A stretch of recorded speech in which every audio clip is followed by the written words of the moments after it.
इंसान को अपनी फाइनेंशियल लाइफ और अपने फ्यूचर की जिम्मेदारी खुद लेनी चाहिए। बहुत सालों तक दुनिया में एक ट्रेडिशनल सोच चलती रही है जिसमें लोगों को बचपन से सिखाया जाता है कि अच्छा पढ़ो, अच्छी डिग्री लो, एक सिक्योर जॉब पकड़ो और फिर पूरी लाइफ उस जॉब पर डिपेंड रहकर रिटायरमेंट का वेट करो। लेकिन रॉबर्ट टी कियोसाकी के हिसाब से 21st सेंचुरी में ये मॉडल धीरे धीरे वीक हो रहा है। आज की इकोनॉमी और टेक्नोलॉजी इतनी फास्ट चेंज हो रही है कि सिर्फ जॉब पर डिपेंड रहना लॉन्ग टर्म में रिस्की हो सकता है। इसी वजह से वो कहते हैं कि अगर कोई इंसान अपना फ्यूचर सिक्योर बनाना चाहता है तो उसे फाइनेंशियल एजुकेशन और बिजनेस माइंडसेट डेवलप करना होगा। ऑथर कहते हैं कि दुनिया में दो तरह के लोग होते हैं। एक वो जो सिस्टम के अकॉर्डिंग चलते हैं और अपनी लाइफ की कंट्रोल दूसरों को दे देते हैं, जैसे कंपनी, बॉस या गवर्नमेंट। दूसरे वो लोग होते हैं जो अपनी लाइफ और पैसे के डिसीजंस खुद लेते हैं और एक्टिवली अपने लिए अपॉर्चुनिटीज क्रिएट करते हैं। पहले टाइप के लोग अक्सर सेफ फील करते हैं क्योंकि उन्हें लगता है कि उनकी जॉब ही उनकी सिक्योरिटी है। लेकिन सच ये है कि जॉब भी कभी भी खत्म हो सकती है। कंपनीज बंद हो सकती हैं, ले ऑफ्स हो सकते हैं और टेक्नोलॉजी कई जॉब्स को रिप्लेस कर सकती है। अगर किसी इंसान की इनकम सिर्फ एक सोर्स से आ रही है तो वो फाइनेंशियली वल्नरेबल हो सकता है। इस चैप्टर में ऑथर एक इंपॉर्टेंट आइडिया एक्सप्लेन करते हैं कि रियल सिक्योरिटी जॉब से नहीं बल्कि स्किल्स और एसेट्स से आती है। स्किल्स का मतलब है ऐसी एबिलिटीज जो इंसान को हर सिचुएशन में वैल्यू क्रिएट करने में हेल्प करें, और एसेट्स का मतलब है ऐसे सिस्टम्स या इन्वेस्टमेंट्स जो टाइम के साथ इनकम जनरेट करते रहें। अगर किसी के पास सिर्फ सैलरी है तो वो अपना टाइम पैसे के बदले एक्सचेंज कर रहा है, लेकिन अगर किसी के पास एसेट्स हैं तो वो बिना डायरेक्टली काम किए भी इनकम अर्न कर सकता है। इसी डिफरेंस को समझना फ्यूचर को कंट्रोल करने का पहला स्टेप है। कियोसाकी ये भी बताते हैं कि स्कूल और ट्रेडिशनल एजुकेशन सिस्टम ज़्यादातर लोगों को जॉब के लिए प्रिपेयर करता है, बिजनेस या फाइनेंशियल इंडिपेंडेंस के लिए नहीं।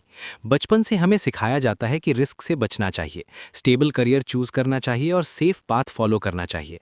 लेकिन बिजनेस और एंटरप्रेन्योरशिप में थोड़ा रिस्क और अनसर्टेनिटी होती है। इसी वजह से बहुत लोग अपॉर्चुनिटीज देखकर भी उन्हें इग्नोर कर देते हैं क्योंकि उन्हें फेलियर का डर होता है। ऑथर कहते हैं कि फेलियर से डरने के बजाय उसे लर्निंग का पार्ट समझना चाहिए।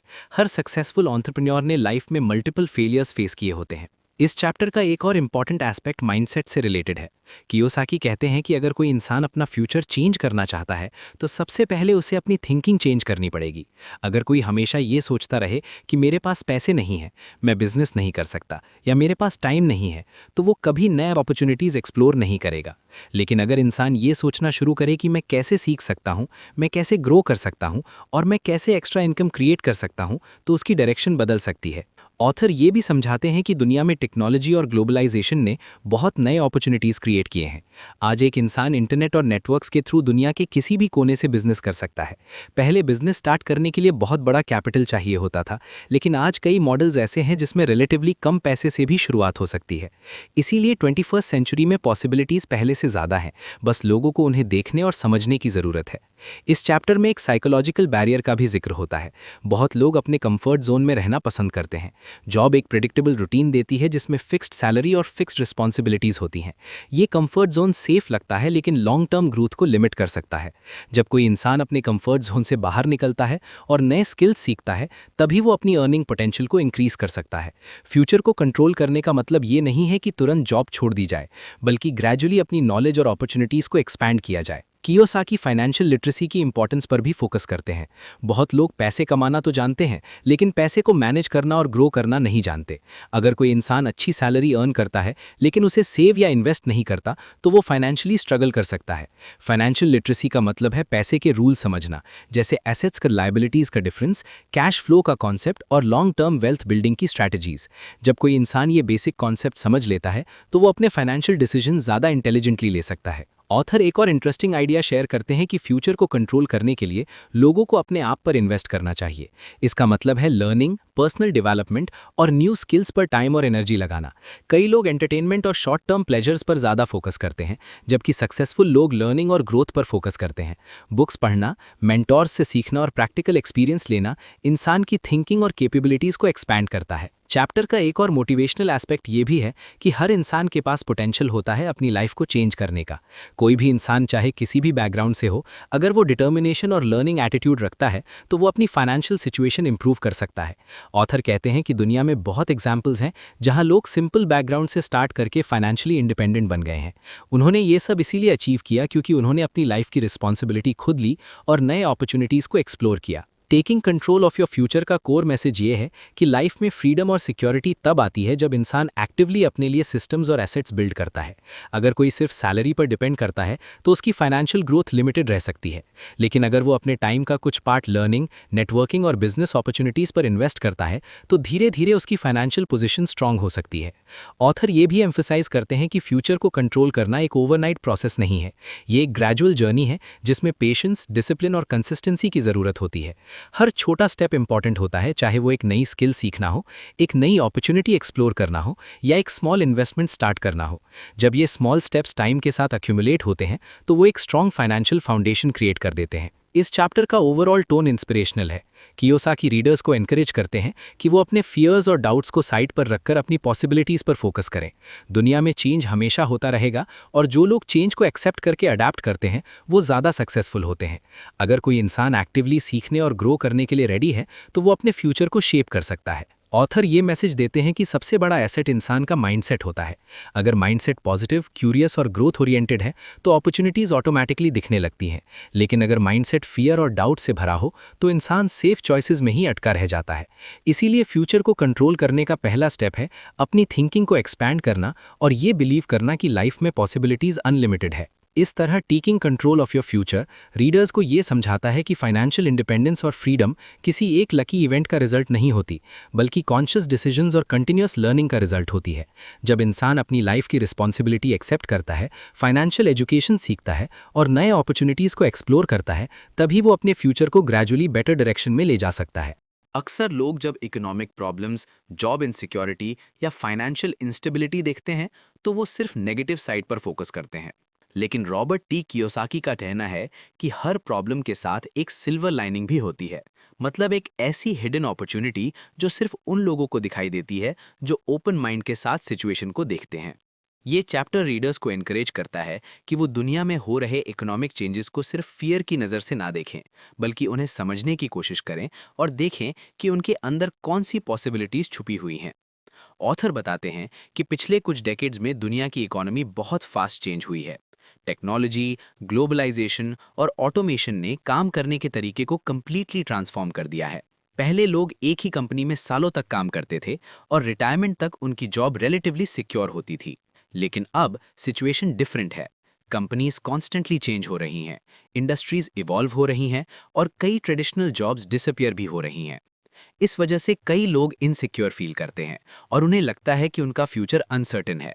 लेकिन कियोसाकी कहते हैं कि इसी अनसर्टेनिटी के अंदर नई अपॉर्चुनिटीज भी क्रिएट हो रही हैं।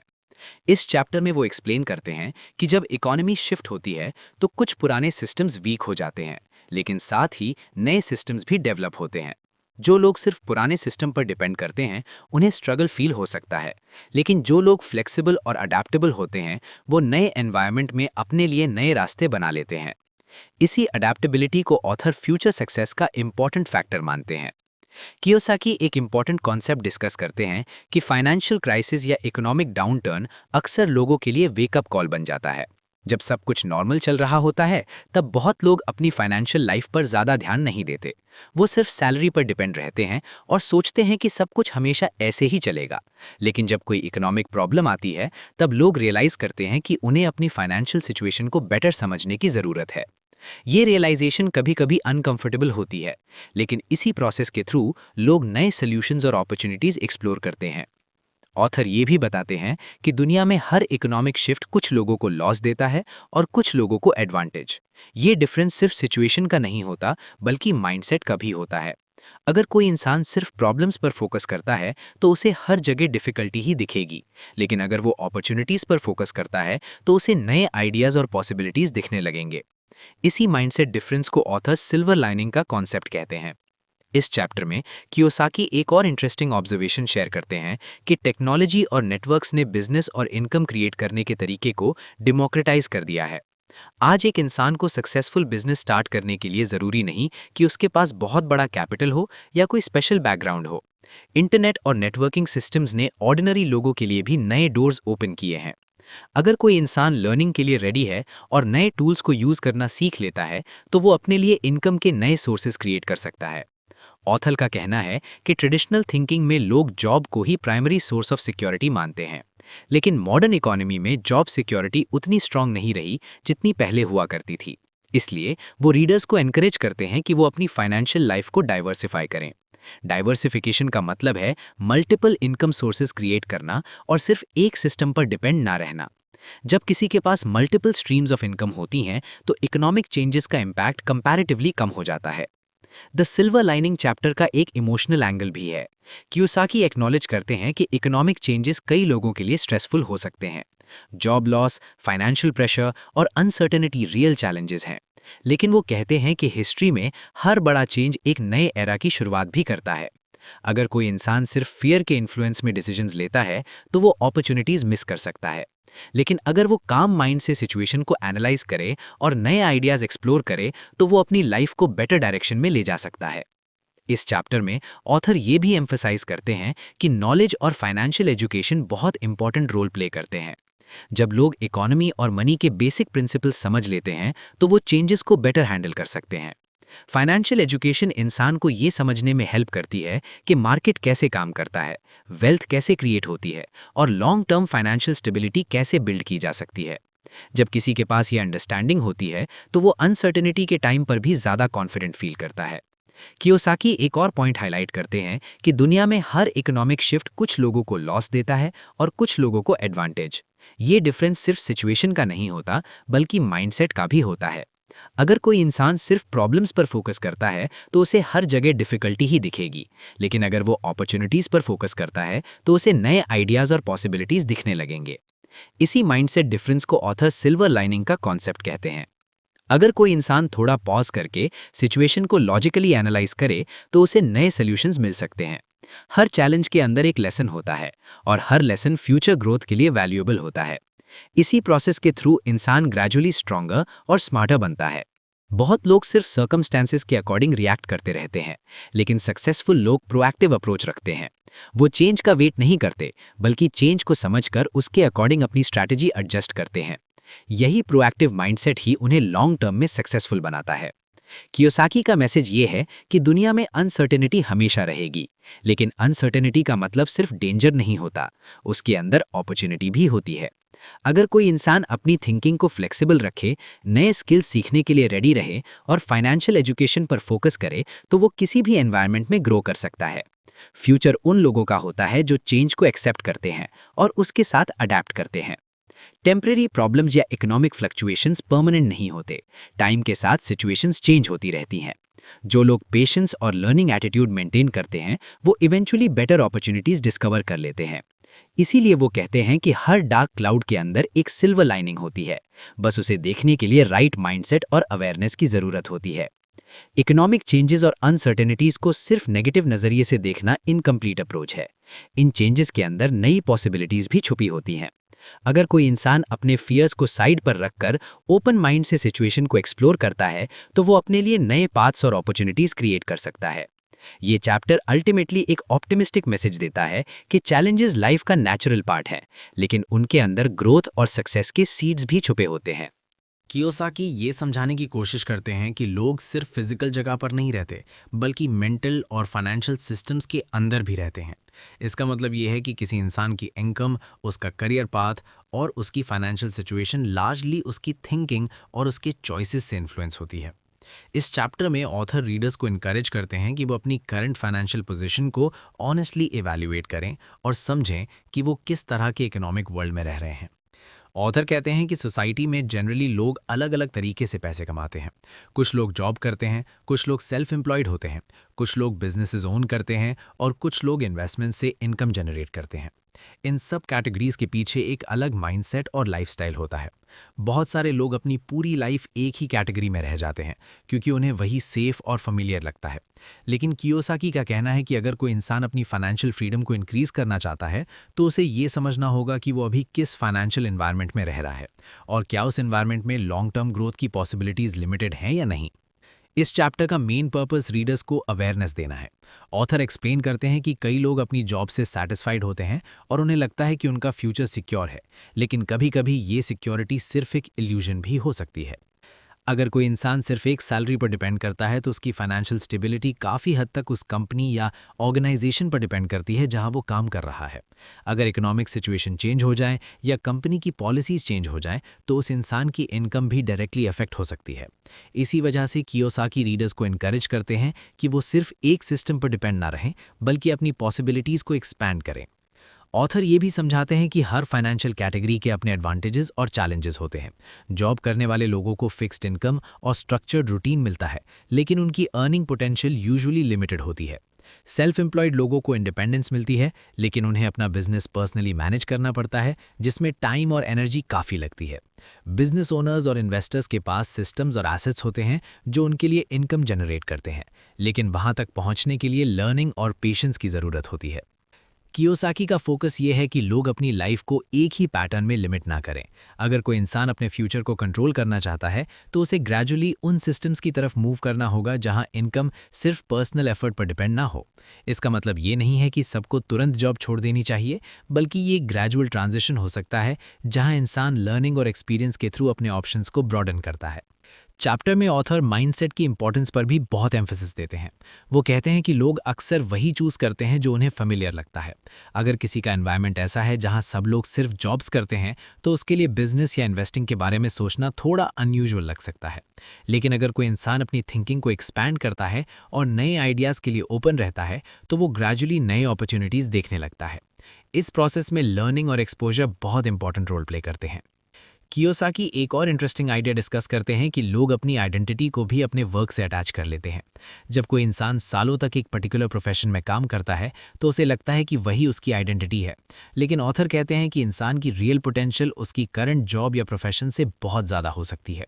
अगर कोई इंसान सिर्फ एक रोल में अपने आप को डिफाइन करता है तो वो अपने अंदर की दूसरी पॉसिबिलिटीज़ को इग्नोर कर सकता है। इस चैप्टर में ऑथर रीडर्स को इनकरेज करते हैं कि वो अपनी लाइफ को एक बिगर पर्सपेक्टिव से देखें। हर इंसान के पास एबिलिटी होती है सीखने और ग्रो करने की। अगर कोई इंसान अपनी फाइनेंशियल वर्ल्ड को चेंज करना चाहता है तो उसे नए स्किल्स और नॉलेज एक्वायर करनी होगी। फाइनेंशियल एजुकेशन इस प्रोसेस का एक इम्पॉर्टेंट पार्ट है। जब लोग पैसे के रूल समझते हैं और डिफरेंट इनकम सिस्टम्स के बारे में सीखते हैं तो उनके लिए नए ऑप्शंस ओपन हो जाते हैं। कियोसाकी ये भी बताते हैं कि दुनिया में वेल्थ क्रिएशन अक्सर टीम वर्क और नेटवर्क्स के थ्रू होती है। बहुत लोग इंडिविजुअली काम करते रहते हैं और सिर्फ अपने पर्सनल एफर्ट पर डिपेंड करते हैं, लेकिन बिजनेस सिस्टम्स और नेटवर्क्स ऐसे स्ट्रक्चर्स क्रिएट करते हैं जहां मल्टीपल लोग मिलकर वैल्यू क्रिएट करते हैं। इस प्रोसेस में लेवरेज का कॉन्सेप्ट आता है, जहां एक इंसान का एफर्ट मल्टीपल रिजल्ट्स जनरेट कर सकता है। ये अप्रोच ट्रेडिशनल जॉब स्ट्रक्चर से डिफरेंट होता है, जहां इनकम यूजुअली टाइम के डायरेक्ट एक्सचेंज पर डिपेंड करती है। चैप्टर का एक इंपॉर्टेंट लेसन ये है कि फाइनेंशियल फ्रीडम सिर्फ इनकम बढ़ाने से नहीं आती, बल्कि इनकम के स्ट्रक्चर को चेंज करने से भी आती है। अगर कोई इंसान सिर्फ ज़्यादा आवर्स काम करके ज़्यादा पैसे कमाने की कोशिश करता है तो उसकी ग्रोथ लिमिटेड रह सकती है। लेकिन अगर वो ऐसे सिस्टम्स क्रिएट करता है जहां इनकम इंडिपेंडेंट तरीके से जनरेट हो सके तो उसकी फाइनेंशियल स्टेबिलिटी और फ्रीडम दोनों इंक्रीज हो सकती हैं। ऑथर रीडर्स को ये भी याद दिलाते हैं कि चेंज एक ग्रेजुअल प्रोसेस होता है। बहुत लोग जब फाइनेंशियल इंडिपेंडेंस के आइडियाज सुनते हैं तो उन्हें लगता है कि ये सब बहुत कॉम्प्लिकेटेड या रिस्की है, लेकिन रियलिटी में हर बड़ा चेंज छोटे स्टेप्स से स्टार्ट होता है। अगर कोई इंसान डेली थोड़ा थोड़ा लर्निंग और इम्प्रूवमेंट पर फोकस करे तो टाइम के साथ उसकी अंडरस्टैंडिंग और कैपेबिलिटीज दोनों ग्रो कर सकती हैं। वो रीडर्स को इनकरेज करते हैं कि वो अपने आप से ऑनेस्ट क्वेश्चंस पूछें, जैसे कि क्या वो अपनी करंट फाइनेंशियल सिचुएशन से सैटिस्फाइड है, क्या उनका इनकम सिस्टम उन्हें लॉन्ग टर्म फ्रीडम दे सकता है, और क्या वो नए आइडियाज़ और अपॉर्चुनिटीज़ एक्सप्लोर करने के लिए रेडी हैं।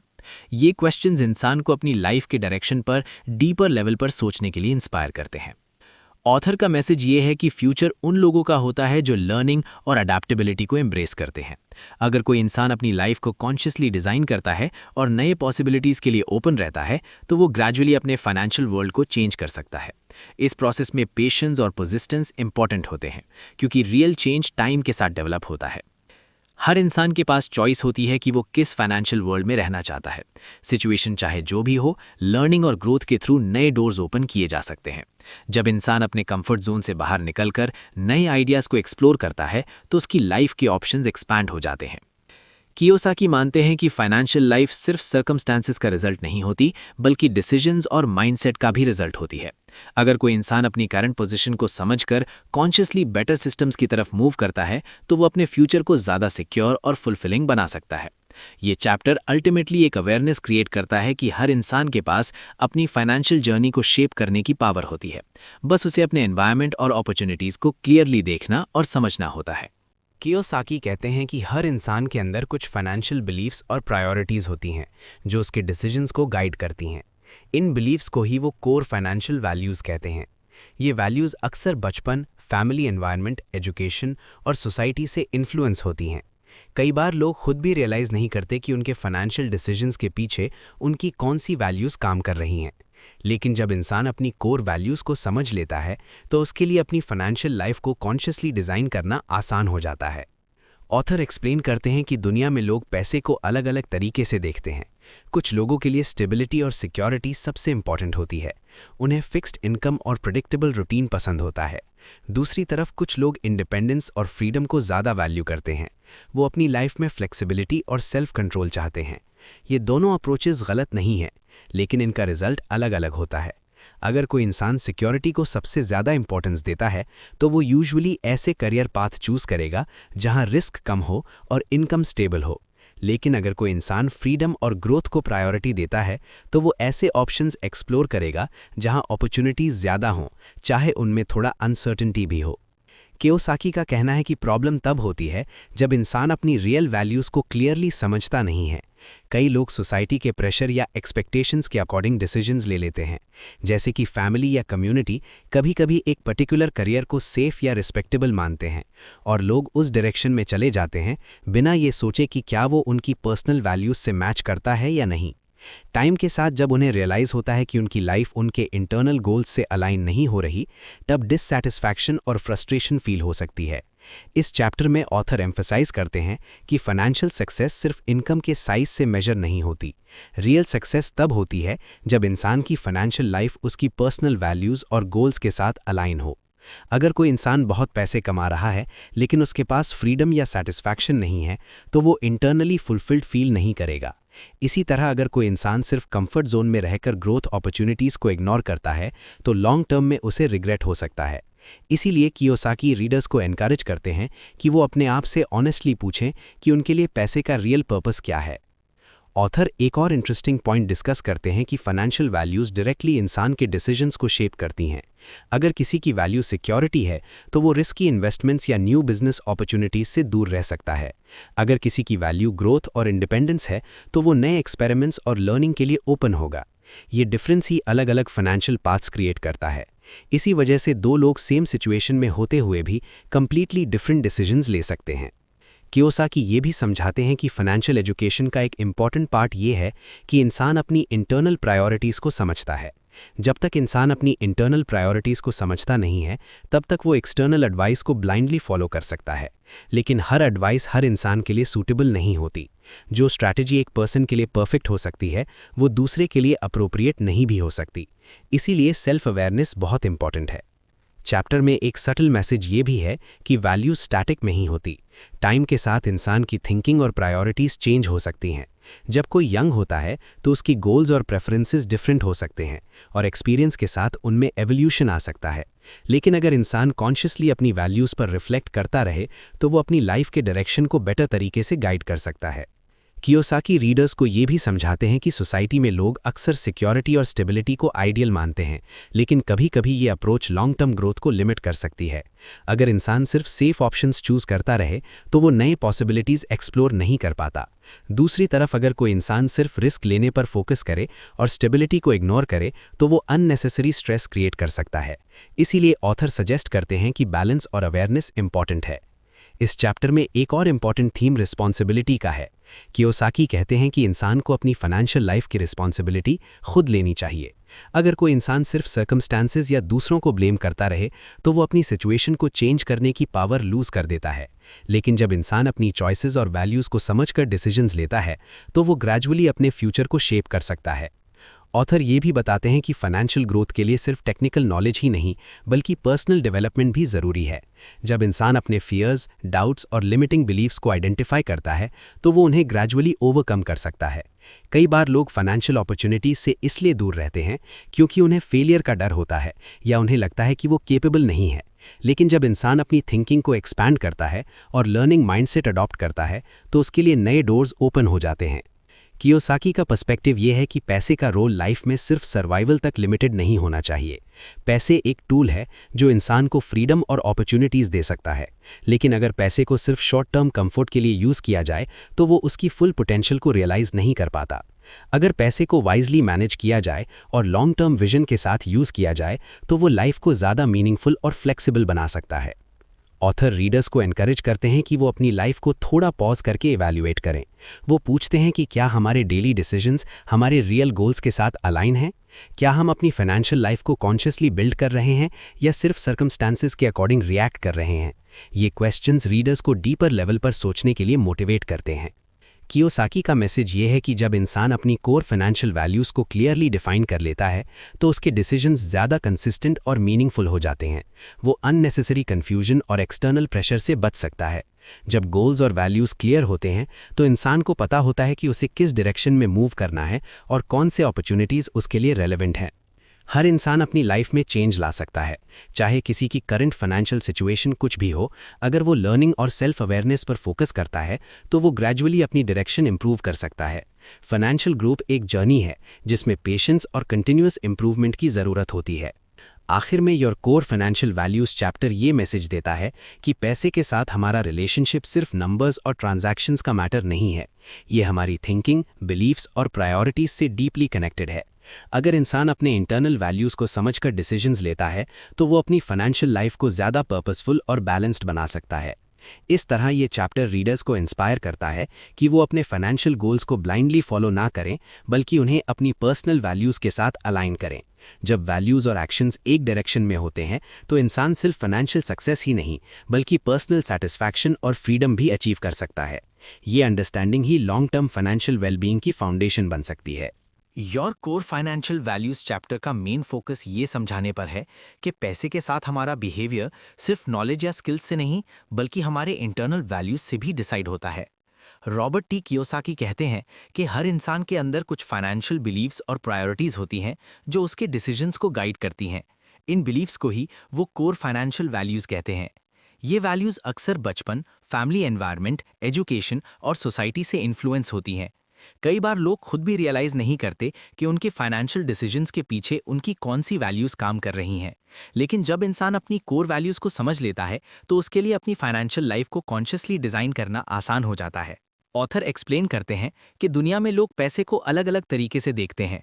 कुछ लोगों के लिए स्टेबिलिटी और सिक्योरिटी सबसे इंपॉर्टेंट होती है, उन्हें फिक्स्ड इनकम और प्रेडिक्टेबल रूटीन पसंद होता है। दूसरी तरफ कुछ लोग इंडिपेंडेंस और फ्रीडम को ज़्यादा वैल्यू करते हैं, वो अपनी लाइफ में फ्लेक्सिबिलिटी और सेल्फ कंट्रोल चाहते हैं। ये दोनों अप्रोचेस गलत नहीं है, लेकिन इनका रिजल्ट अलग अलग होता है। अगर कोई इंसान सिक्योरिटी को सबसे ज़्यादा इंपॉर्टेंस देता है तो वो यूजुअली ऐसे करियर पाथ चूज करेगा जहां रिस्क कम हो और इनकम स्टेबल हो। लेकिन अगर कोई इंसान फ्रीडम और ग्रोथ को प्रायोरिटी देता है तो वो ऐसे ऑप्शंस एक्सप्लोर करेगा जहां अपॉर्चुनिटीज ज़्यादा हों, चाहे उनमें थोड़ा अनसर्टेनिटी भी हो। कियोसाकी का कहना है कि प्रॉब्लम तब होती है जब इंसान अपनी रियल वैल्यूज़ को क्लियरली समझता नहीं है। कई लोग सोसाइटी के प्रेशर या एक्सपेक्टेशंस के अकॉर्डिंग डिसीजंस ले लेते हैं, जैसे कि फैमिली या कम्युनिटी कभी कभी एक पर्टिकुलर करियर को सेफ या रिस्पेक्टेबल मानते हैं और लोग उस डायरेक्शन में चले जाते हैं बिना ये सोचे कि क्या वो उनकी पर्सनल वैल्यूज से मैच करता है या नहीं। टाइम के साथ जब उन्हें रियलाइज होता है कि उनकी लाइफ उनके इंटरनल गोल्स से अलाइन नहीं हो रही, तब डिससैटिस्फैक्शन और फ्रस्ट्रेशन फील हो सकती है। इस चैप्टर में ऑथर एम्फसाइज करते हैं कि फाइनेंशियल सक्सेस सिर्फ इनकम के साइज से मेजर नहीं होती। रियल सक्सेस तब होती है जब इंसान की फाइनेंशियल लाइफ उसकी पर्सनल वैल्यूज और गोल्स के साथ अलाइन हो। अगर कोई इंसान बहुत पैसे कमा रहा है लेकिन उसके पास फ्रीडम या सेटिस्फैक्शन नहीं है तो वो इंटरनली फुलफिल्ड फील नहीं करेगा। इसी तरह अगर कोई इंसान सिर्फ कंफर्ट जोन में रहकर ग्रोथ अपॉर्चुनिटीज को इग्नोर करता है तो लॉन्ग टर्म में उसे रिग्रेट हो सकता है। इसीलिए कियोसाकी रीडर्स को एनकरेज करते हैं कि वो अपने आप से ऑनेस्टली पूछें कि उनके लिए पैसे का रियल पर्पस क्या है। ऑथर एक और इंटरेस्टिंग पॉइंट डिस्कस करते हैं कि फाइनेंशियल वैल्यूज डायरेक्टली इंसान के डिसीजंस को शेप करती हैं। अगर किसी की वैल्यू सिक्योरिटी है तो वो रिस्की इन्वेस्टमेंट्स या न्यू बिजनेस अपॉर्चुनिटीज से दूर रह सकता है। अगर किसी की वैल्यू ग्रोथ और इंडिपेंडेंस है तो वो नए एक्सपेरिमेंट्स और लर्निंग के लिए ओपन होगा। ये डिफरेंस ही अलग अलग फाइनेंशियल पाथ्स क्रिएट करता है। इसी वजह से दो लोग सेम सिचुएशन में होते हुए भी कंप्लीटली डिफरेंट डिसीजंस ले सकते हैं। कियोसाकी ये भी समझाते हैं कि फाइनेंशियल एजुकेशन का एक इम्पॉर्टेंट पार्ट ये है कि इंसान अपनी इंटरनल प्रायोरिटीज़ को समझता है। जब तक इंसान अपनी इंटरनल प्रायोरिटीज़ को समझता नहीं है, तब तक वो एक्सटर्नल एडवाइस को ब्लाइंडली फॉलो कर सकता है। लेकिन हर एडवाइस हर इंसान के लिए सूटेबल नहीं होती। जो स्ट्रैटेजी एक पर्सन के लिए परफेक्ट हो सकती है, वो दूसरे के लिए अप्रोप्रिएट नहीं भी हो सकती। इसीलिए सेल्फ अवेयरनेस बहुत इंपॉर्टेंट है। चैप्टर में एक सटल मैसेज ये भी है कि वैल्यू स्टैटिक नहीं होती। टाइम के साथ इंसान की थिंकिंग और प्रायोरिटीज चेंज हो सकती हैं। जब कोई यंग होता है तो उसके गोल्स और प्रेफरेंसेस डिफरेंट हो सकते हैं और एक्सपीरियंस के साथ उनमें एवोल्यूशन आ सकता है। लेकिन अगर इंसान कॉन्शियसली अपनी वैल्यूज पर रिफ्लेक्ट करता रहे तो वो अपनी लाइफ के डायरेक्शन को बेटर तरीके से गाइड कर सकता है। कियोसाकी रीडर्स को ये भी समझाते हैं कि सोसाइटी में लोग अक्सर सिक्योरिटी और स्टेबिलिटी को आइडियल मानते हैं, लेकिन कभी-कभी ये अप्रोच लॉन्ग टर्म ग्रोथ को लिमिट कर सकती है। अगर इंसान सिर्फ सेफ ऑप्शंस चूज करता रहे तो वो नए पॉसिबिलिटीज एक्सप्लोर नहीं कर पाता। दूसरी तरफ अगर कोई इंसान सिर्फ रिस्क लेने पर फोकस करे और स्टेबिलिटी को इग्नोर करे तो वो अननेसेसरी स्ट्रेस क्रिएट कर सकता है। इसीलिए ऑथर सजेस्ट करते हैं कि बैलेंस और अवेयरनेस इंपॉर्टेंट है। इस चैप्टर में एक और इम्पॉर्टेंट थीम रिस्पॉन्सिबिलिटी का है। कियोसाकी कहते हैं कि इंसान को अपनी फाइनेंशियल लाइफ की रिस्पॉन्सिबिलिटी खुद लेनी चाहिए।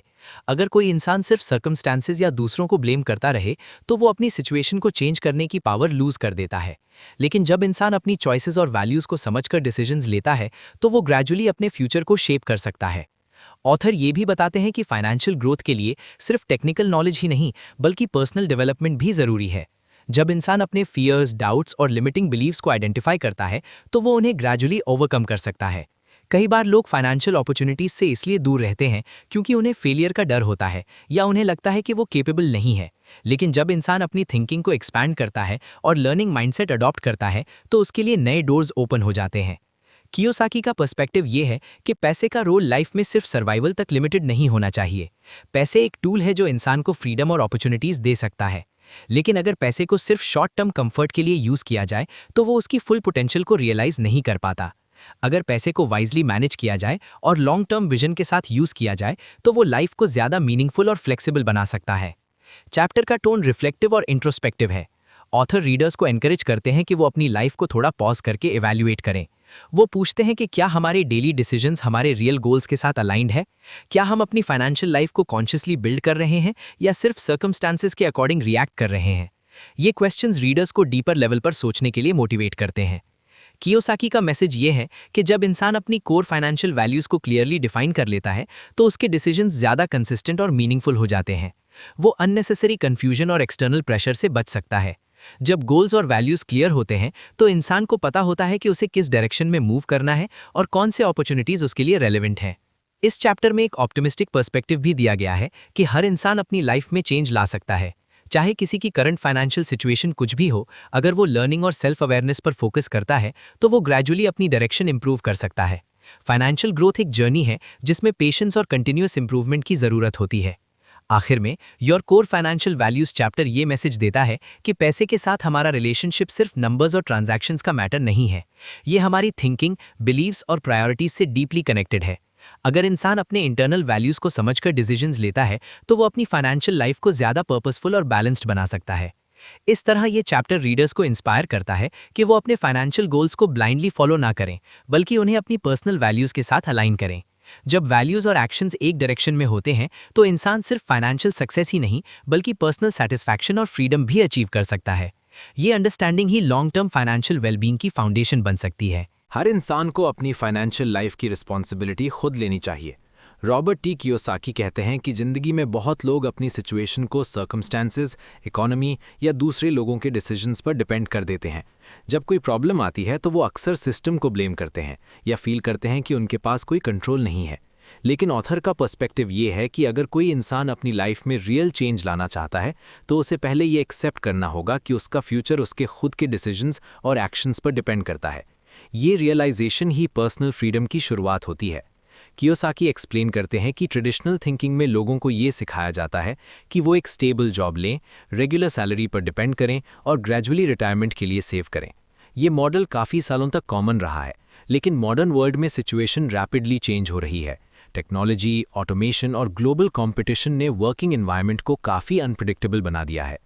इसी वजह से ऑथर रीडर्स को इनकरेज करते हैं कि वो सिर्फ एक सिस्टम पर डिपेंड रहने के बजाय अपने फाइनेंशियल ऑप्शंस को ब्रॉडन करें।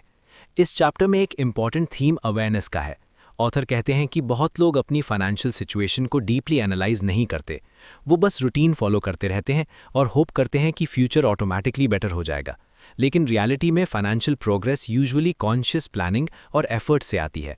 अगर इंसान अपने गोल्स को क्लियरली डिफाइन करे और उन्हें अचीव करने के लिए स्ट्रैटेजी बनाए तो वो ग्रेजुअली अपनी डायरेक्शन इंप्रूव कर सकता है। कियोसाकी ये भी एम्फसाइज करते हैं कि चेंज की शुरुआत माइंडसेट से होती है। अगर कोई इंसान बिलीव करता है कि उसके पास कंट्रोल नहीं है तो वो पैसिव बिहेवियर अडॉप्ट कर सकता है। लेकिन जब इंसान ये समझने लगता है कि उसके डिसीजंस उसकी लाइफ को शेप करते हैं, तब वो प्रोएक्टिव अप्रोच अडॉप्ट करता है। ये शिफ्ट बहुत पावरफुल हो सकता है क्योंकि इससे इंसान अपने अपॉर्चुनिटीज़ और पॉसिबिलिटीज़ को नए नज़रिए से देखने लगता है। चैप्टर में ऑथर पर्सनल रिस्पॉन्सिबिलिटी के कॉन्सेप्ट को भी हाईलाइट करते हैं। उनका कहना है कि फाइनेंशियल इंडिपेंडेंस सिर्फ इनकम बढ़ाने का रिजल्ट नहीं होता, बल्कि डिसिप्लिन्ड डिसीजंस और कंसिस्टेंट एक्शंस का रिजल्ट होता है। अगर कोई इंसान अपने टाइम, एनर्जी और रिसोर्सेज को वाइजली यूज़ करता है तो वो लॉन्ग टर्म में स्ट्रॉन्ग फाउंडेशन बिल्ड कर सकता है। ये प्रोसेस ओवरनाइट में ही होता, लेकिन स्मॉल स्टेप्स के थ्रू ग्रेजुअली डेवलप होता है।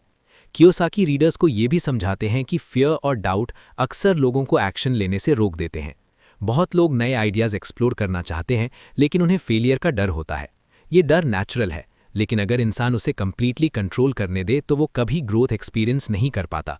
एंटरप्रेन्योरियल और ग्रोथ ओरिएंटेड माइंडसेट में ये एक्सेप्टेंस होती है कि लर्निंग प्रोसेस में मिस्टेक्स भी होती हैं, लेकिन हर मिस्टेक एक लेसन भी प्रोवाइड करती है जो फ्यूचर डिसीजंस को बेटर बना सकता है। इस चैप्टर का एक और इम्पॉर्टेंट मैसेज ये है कि नॉलेज और एजुकेशन इंसान को एम्पावर करते हैं। जब लोग फाइनेंशियल प्रिंसिपल्स और इकोनॉमिक सिस्टम्स को समझने लगते हैं तो वो ज़्यादा कॉन्फिडेंट डिसीजंस ले सकते हैं।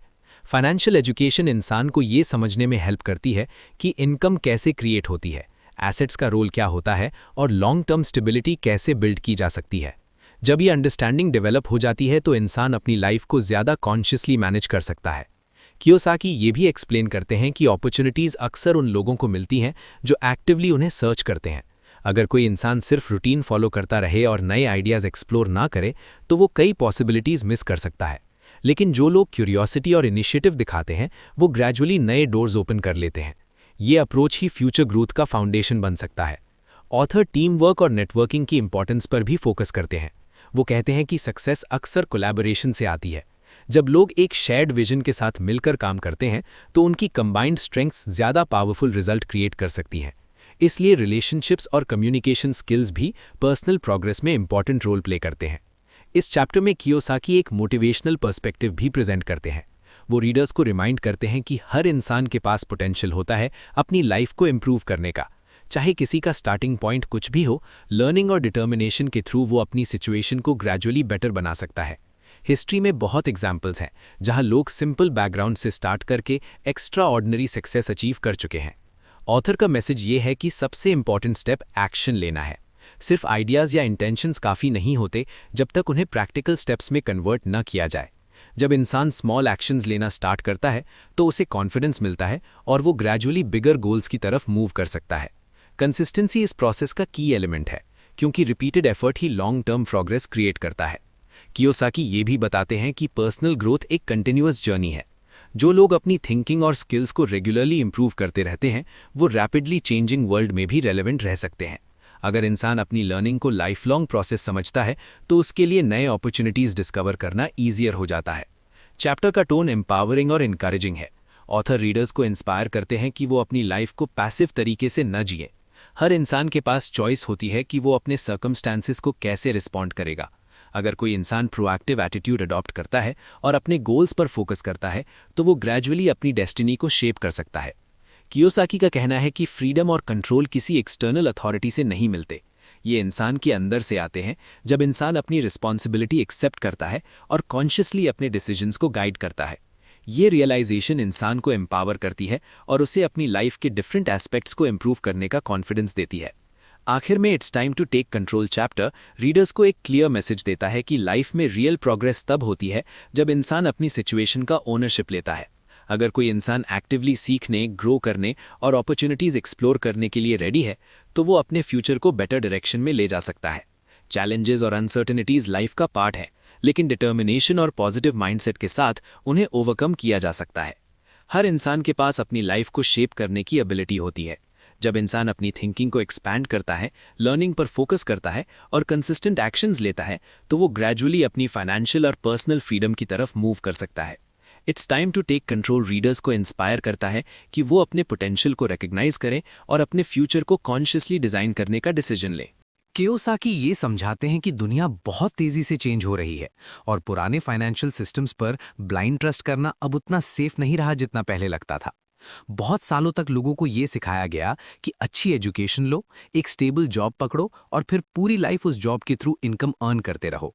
लेकिन आज के ज़माने में जॉब सिक्योरिटी उतनी स्ट्रांग नहीं रही। कंपनीज चेंज होती रहती हैं, टेक्नोलॉजी नए रूल्स क्रिएट करती है और कई पुराने जॉब्स को रिप्लेस भी कर देती है। इसी वजह से ऑथर का कहना है कि अगर कोई इंसान अपनी फ्यूचर को ट्रूली सिक्योर बनाना चाहता है तो उसे अपनी फाइनेंशियल डायरेक्शन का कंट्रोल खुद लेना पड़ेगा। कियोसाकी कहते हैं कि बहुत लोग अपनी फाइनेंशियल लाइफ को ऑटोमेटिक मोड पर चला देते हैं। वो रूटीन फॉलो करते रहते हैं और होप करते हैं कि सब कुछ ठीक चलेगा। लेकिन जब इकोनॉमिक चेंजेस या पर्सनल चैलेंजेस आते हैं तब उन्हें रियलाइज होता है कि उन्होंने अपनी सिचुएशन को एक्टिवली मैनेज नहीं किया था। इस चैप्टर में ऑथर रीडर्स को एनकरेज करते हैं कि वो अपनी लाइफ को पैसिव तरीके से ना जिएं, बल्कि कॉन्शियस डिसीजंस के साथ अपनी डायरेक्शन चूज करें। ऑथर का पर्सपेक्टिव ये है कि कंट्रोल लेने का मतलब सिर्फ पैसे कमाना नहीं होता। इसका मतलब ये है कि इंसान अपनी थिंकिंग, लर्निंग और एक्शंस को कॉन्शियसली गाइड करे। जब कोई इंसान अपनी रिस्पॉन्सिबिलिटी एक्सेप्ट करता है तब उसके अंदर एक नई अवेयरनेस डेवलप होती है। वो समझने लगता है कि उसके डेली डिसीजंस उसके फ्यूचर को शेप करते हैं। ये रियलाइजेशन ही पर्सनल एम्पावरमेंट का स्टार्टिंग पॉइंट होता है। इस चैप्टर में कियोसाकी माइंडसेट की इंपॉर्टेंस पर भी फोकस करते हैं। वो कहते हैं कि बहुत लोग अपनी फियर्स और डाउट्स की वजह से एक्शन नहीं लेते। उन्हें लगता है कि उनके पास इनफ रिसोर्सेज नहीं है या वो केपेबल नहीं है। लेकिन रियलिटी ये है कि हर सक्सेसफुल जर्नी छोटे स्टेप से स्टार्ट होती है। जब कोई इंसान लर्निंग और एक्सपेरिमेंटेशन के लिए रेडी होता है तो वो ग्रेजुअली अपनी कॉन्फिडेंस और एबिलिटीज को डेवलप कर लेता है। इसी प्रोसेस के through long term success possible होता है। कियोसाकी रीडर्स को ये भी समझाते हैं कि फाइनेंशियल इंडिपेंडेंस एक ग्रेजुअल जर्नी है। ये कोई ओवरनाइट रिजल्ट नहीं होता। इसके लिए पेशेंस, डिसिप्लिन और कंटिन्यूअस एफर्ट की जरूरत होती है। अगर कोई इंसान डेली थोड़ा थोड़ा इंप्रूवमेंट पर फोकस करे तो टाइम के साथ उसकी नॉलेज और अपॉर्चुनिटीज दोनों इंक्रीज हो सकती हैं।